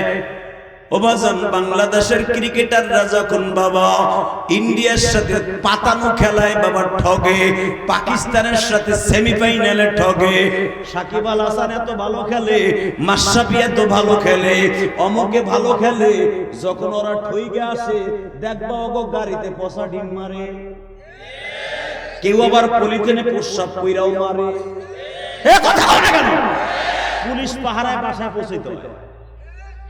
এটা শুধু এই জামানায় না, ওই জামানাও ছিল। জুনায়েদ বাগদাদি যখন আজকে ঠকে গেছে, ইরাকের সব ছেলেগুলো কেউ গোবর মারে, কেউ পায়খানা মারে, কেউ প্রস্রাব মারে, জুনায়েদ কান্দে আর কয় আমি যা পাওয়ার পাইছি। আমি দেখবো এখন এই টাঙ্গাইলের কোন যুবক জুনায়েদের রাস্তা এখন অবলম্বন করবা। জুনাইদ যায় দেখে বউতে তার সাথে কথা কয় না, ছোট্ট মাইয়াটাও কথা কয় না, পোলাটাও কথা কয় না, কিন্তু একজন শুধু যায় না মাঝে বসে কান্দে, সে হলো জনম দুঃখিনী মা। মায়ার পৃথিবীর কোন মা চায় না তার সন্তান খারাপ হয়ে যাক। যায় দেখে মা যায় না মাঝে বসে কান্দে, আল্লাহ আমার জুনাইদ বলে একজন আলেমের হাতে পরাজয় বরণ করছে। আমি মা সবচাইতে দামি, আমি মা সবচাইতে দামি, আমি মা সবচাইতে দামি। মনে হয় আমার জুনাইদ রে হেদায়েতের রাস্তা খুলে দিছ। এ যুবক, তুই জানোস না, তুই যখন নেশা ছাইরে দিয়ে নামাজ ধরস, তোর মার মতো খুশি আর কেউ হয় না।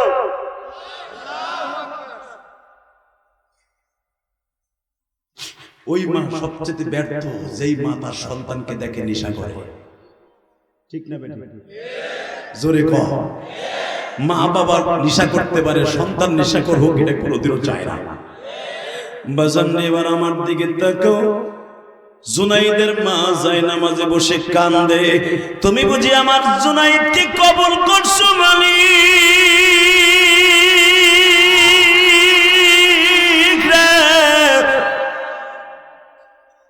জুনাইদ বাগদাদি রাতের অন্ধকারে মার কপালে চুমা দিয়ে ঘুমায়। মা জুনাইদের কপালে চুম্বন করে বলে, বাবা যে আশায় তুমি বুগু পাইতাছ আশা পুরা হবে, যার লাগিয়া সব ছেড়েছো অপেক্ষায় তুমি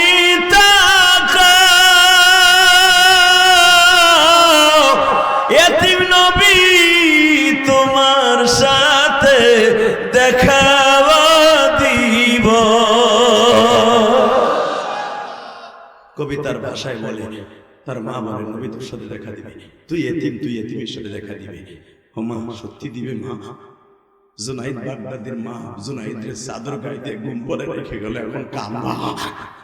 মা পাশে বই আছে। জুনাইদ ঘুমের ভিতরে বলতেছে, নবী গো, নবী গো, নবী গো, আমার একটু জায়গা দেন আপনার বুকে, আমার একটু জায়গা দেন, একটু জায়গা দেন। জুনাইদের মা পাশে বসা, জুনাইদের মা তরতর করে কাঁপতাছে। আরে আমার জুনাইদ নবীর সাথে দেখা করতেছে। জুনাইদ নবীর বুকের মধ্যে নিয়ে বলে, নবী আপনি আমার কি দিবেন? এ জুনাইদ, পৃথিবীর সব আলেমরা মাদ্রাসায় পড়ে আলেম হয়, আর আমি তোর স্বপ্নের ভিতরে আমার যেরকম 30 পারা কোরআন জিবরাইল বুকের মধ্যে চাপ দিয়ে ঢুকাই দিয়ে গেছে, ফটোকপি করে দিয়ে গেছে, আমি তোরে 35 বছর বয়সে তোর বুকের মধ্যে কোরআন শরীফ ঢুকাই দিয়ে গেলাম, ঢুকাই দিয়ে গেলাম, ঢুকাই দিয়ে গেলাম। এই বয়সে তোর মাদ্রাসায় যাওয়ার টাইম নাই। আল্লাহু আকবার বলতে পারে না। এটাকে বলা হয় ইলমে লদুনি, এটাকে বলা হয় ইলমে বাতানি। পৃথিবীতে অনেক ওলি আছে মাদ্রাসা করে শিখছে, অনেক ওলি আছে নবীর স্বপ্নের ভিতরে শিখছে। তার ভিতরে জুনাইদ বাগদাদি একজন। তাকাও দিকে, এই জুনাইদকে যদি হেদায়েত দিতে পারে তোমার আমার পারে না? পারে, পারে। আল্লাহু আকবার জোরে বলো তো। কষ্ট হইতেছে? হ্যাঁ, রেডি? আল্লাহ মাফ করতে পারে না? আমি গ্যারান্টি দিলাম আজকে আল্লাহ মাফ করবে, কিন্তু শর্ত একটা, মোনাজাত না করে কোনো মহিলা পুরুষ এই ময়দান থেকে যাবে না। রেডি? হে মুসা, 20-30 জন নামাজ পড়তে দোয়া করতে আইছস, তোর দোয়া আজকে কাজ হবে না। কেন? তোর এই দোয়ার মধ্যে এমন একজন বদমাইশ আছে সবেমাত্র গুনাহ করে তোর এই হাজির হয়েছে, ও না যাওয়া পর্যন্ত আজকে বৃষ্টি নামবে।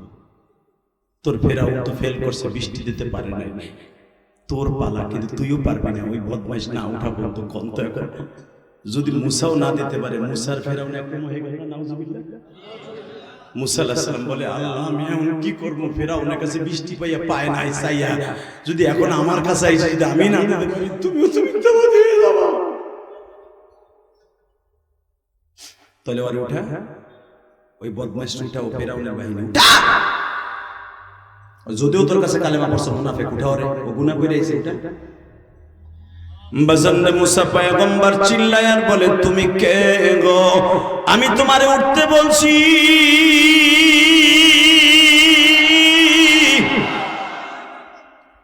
ওঠ ওঠ ওঠ ওঠ। কোন আব্দুল্লাহ? একটু আগে গুনাহ করে আসছস, আল্লাহ আমাকে বলে দিয়েছে, ইনফরমেশন দিছে, যদি না উঠোস এই হাজার হাজার মানুষের হক তুই নষ্ট করবি, আমি তোরে মাইরে ফেলাবো। একটু পরে ছবি কিন্তু আল্লাহ ঠিকই আমার কাছে পাঠাবে। যুবক তোর পাও ধরছে, এখন তুই এখন কাঁদবি। যেই যুবক এখন আল্লাহর সাথে প্রেম করবে, ওর থেকে তোর দাম কোটি কোটি কোটি গুণ বেশি। কারণ সে ছিল মুসা নবীর উম্মত, আর তুই আর আমি আমার প্রিয় হাবিব মুহাম্মদের উম্মত। বাজানরে যখন বারবার বলতেছে তুই উঠবি কিনা তাই বল, যখন ওঠে না বাজান 5 মিনিট পর্যন্ত মুসা বললেন, তোর পাও দুইটা ধরছি, উঠ, তোর জন্য আজকে বৃষ্টি বন্ধ হয়ে যাবে, আমার আল্লাহর সাথে চ্যালেঞ্জ ফেরাউনের মতো হয়ে যাবে। আমি তোরে বলছি ওঠ রে, ওঠ, তুই ওঠ আব্দুল্লাহ, ওঠ। বাজান যাবেন প্রসবখানা? কষ্ট হইতেছে বাবা? জি, দাঁড়া দাঁড়া, কষ্ট হইতেছে না বাবা? জি বুঝছি বাবা, তো আপনি স্টেজে যাই না, শোনা যদি আপনার চেয়ারে বসা লাগে আসেন, আসেন বাবা, আমি দেখতেছি। আরে আপনি তো আমার বাবার সাথে বেশি বয়স।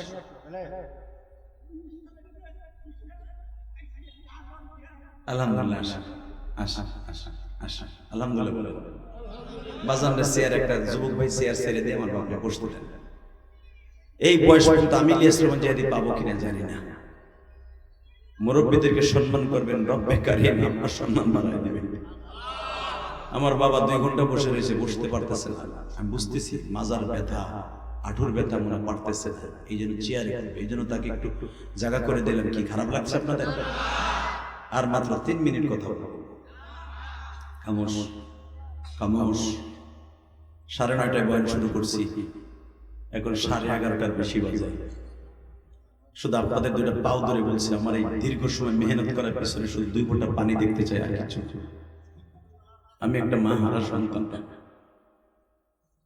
আপনার মায়ের গুণে এখন মা পাবে যুবক। একটা লোক এখান থেকে যাবে না, তোর জীবন এখন ওই জুনাইদ বাগদাদির মতো ওই বনি ইসরাইলের যুবকের ছেড়ে তোর দাম আল্লাহর কাছে কোটি কোটি কোটি গুণ বেশি।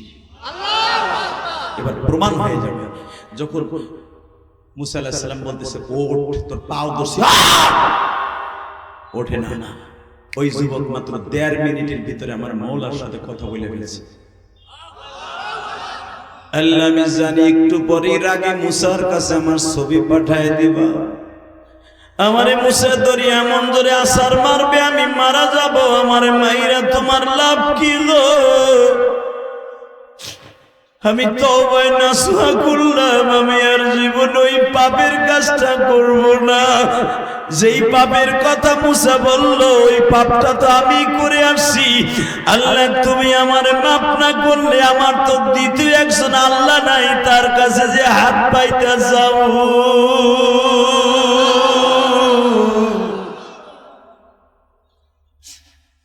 বাজানরে চোখের পানি দিয়ে অবিচরাতে লোকটা কান্দাছে।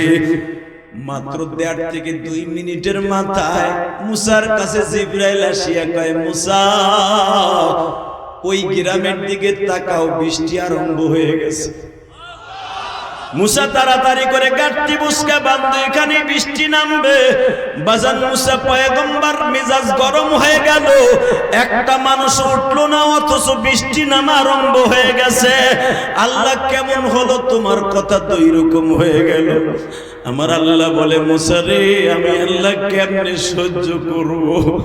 আমার ওই পাগলটা যখন আমার আল্লাহরে গোপনে গোপনে এত জোরে ডাক দিছে, মালিক নিজের হাতে আমায় তুমি বানায়া কেমনে দিবা এখান থেকে তাড়ায়া। এ মুসা, আমি তো রহমান, ওর ডাক শুনে আমি আর সহ্য করতে পারি নাই। আমি ওর জীবনে গুনাহ মাফ করে দিয়ে ওর ওসিলে আজকে বৃষ্টির ব্যবস্থা করে দিছি, বৃষ্টির ব্যবস্থা করে দিছি। মুসা এখন কয় ওরে আমার দেখতে যে ওর জন্য বন্ধ, ওর জন্য চালু। ওকে ভাই তুই ওঠ, জান্নাতে যেন আমি তোর সাথে নিয়ে যেতে পারি। যখন উঠতে কই এখন আর ওঠে না, এখন ওঠে না লজ্জায়। আমার নেকের আমল কথা কোন প্রকাশ পেয়ে যাবে, এখন মানুষ আমারে কি করবে? মুসা আলাইহিস সালাম বললেন, তুই উঠবি না ভাই, আল্লাহর জাতের কসম লাগে ওঠ। তখন ওই যুবক কাঁপতে কাঁপতে উঠছে। মুসা হতভাগা ওই ব্যক্তি আমি।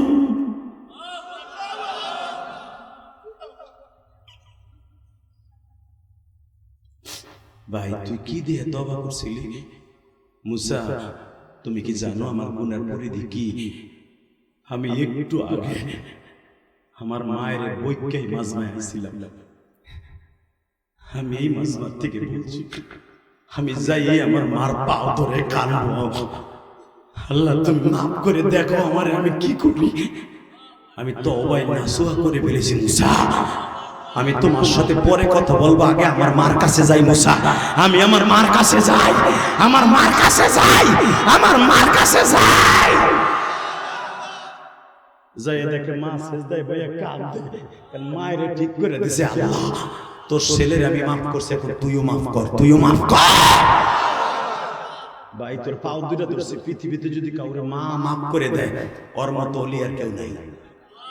যদি পৃথিবীতে কেউ বাপ মাফ করে দেয় ওর মতো আব্দুল কাদের জিলানী আর কেউ নাই। আমি ইলিয়াস রহমান জিহাদি 12 বছর বয়সে মা হারাইছি। মা কইয়া পরাণ করে ডাকতে পারি নাই। তোমরা যারা ইউটিউবে আমার ওয়াজ শুনছো, ওই যে একজন মিডিয়ার লোক, ওরে আমি চিনিও না, ও আমি এখানে আসার আগে আমার মসজিদে টাকা হাদিয়া দিয়ে আসছে। আলহামদুলিল্লাহ বলতে পারলেন না? বাজান আমার যখন 12 বছর বয়স, তখন আমার মা দুঃখিনী বলছিল, ইলিয়াস রে আমি জানি তুই একদিন টাকার মালিক হবি। তাহলে বোঝা গেল পৃথিবীর সবচেয়ে বড় পীর, সবচেয়ে বড় ডাক্তার, আধ্যাত্মিক নেতা হলো মা। যে চেহারার দিকে তাকায় বলতে পারে তোমার পেটে ভাত আছে না নাই, যা কোনো ডাক্তার বলতে পারে না। কথা বলো না কেন?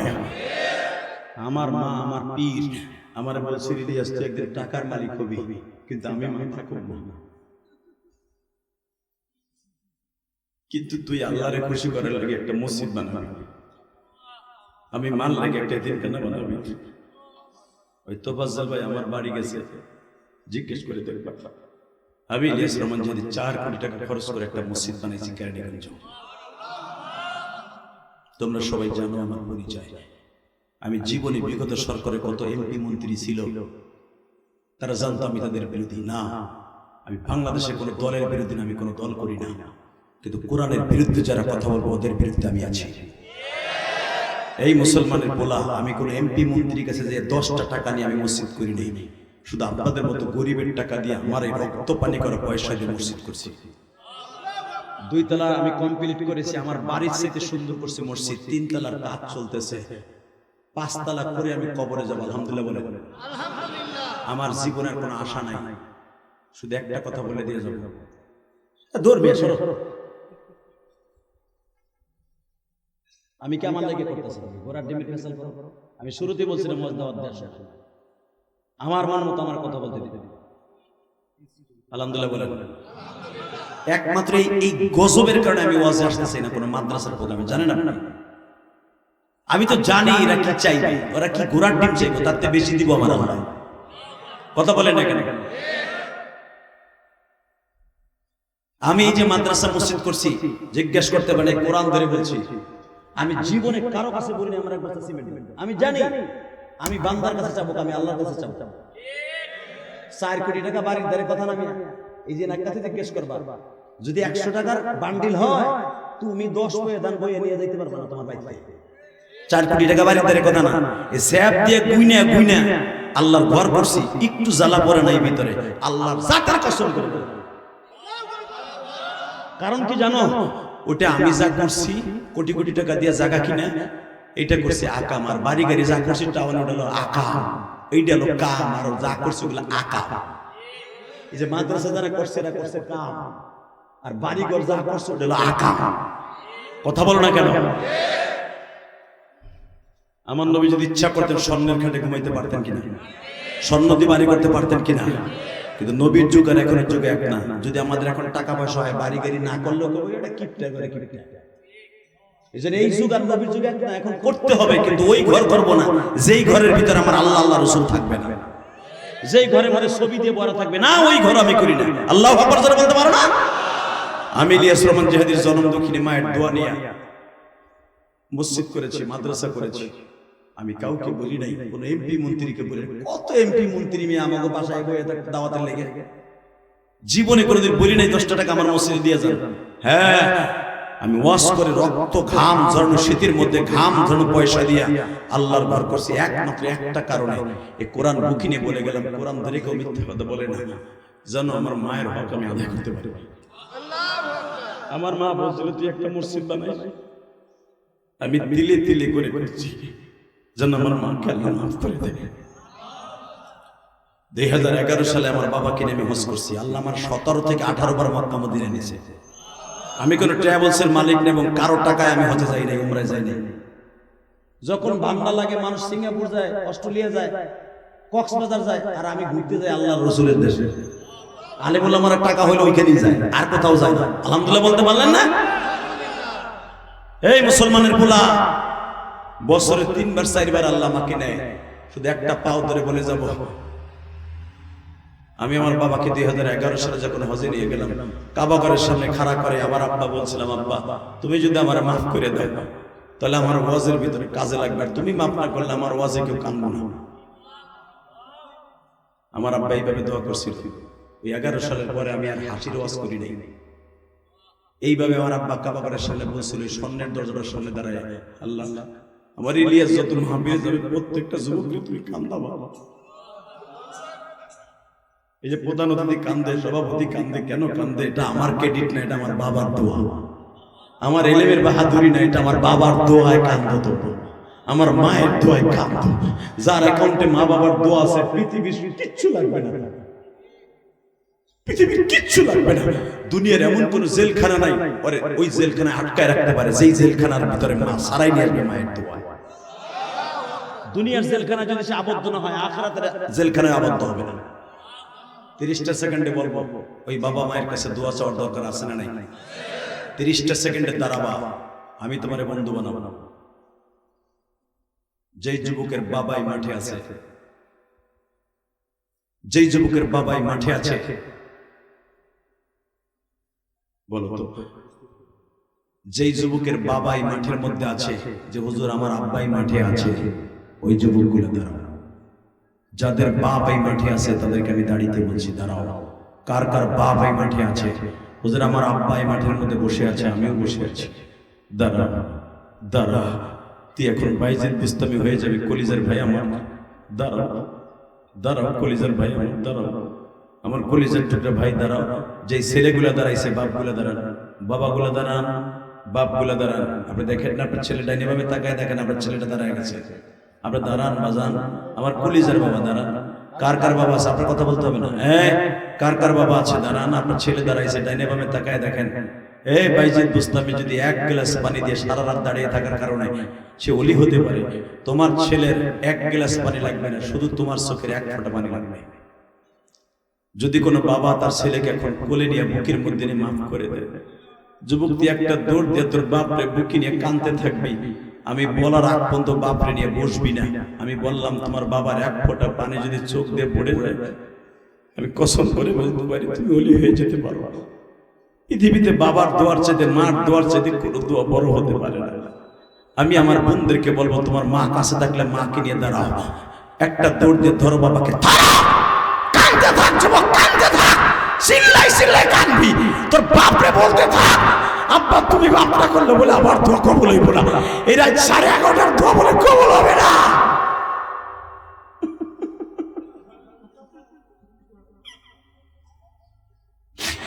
সারিস না রে কলিজার ভাই, বাবারে বুকে নিয়ে চিল্লাম আর কান্দ। যাদের বাবাই মাঠের মধ্যে নাই, দুনিয়ায় নাই রে, তুমি কার কাছে মাপ চাইবা?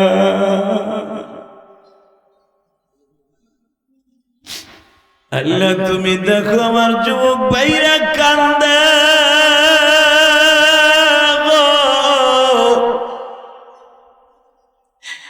কোন মহিলা প্যান্ডেলে আমার বোনেরা বাবারে কোলে করে কান্দে,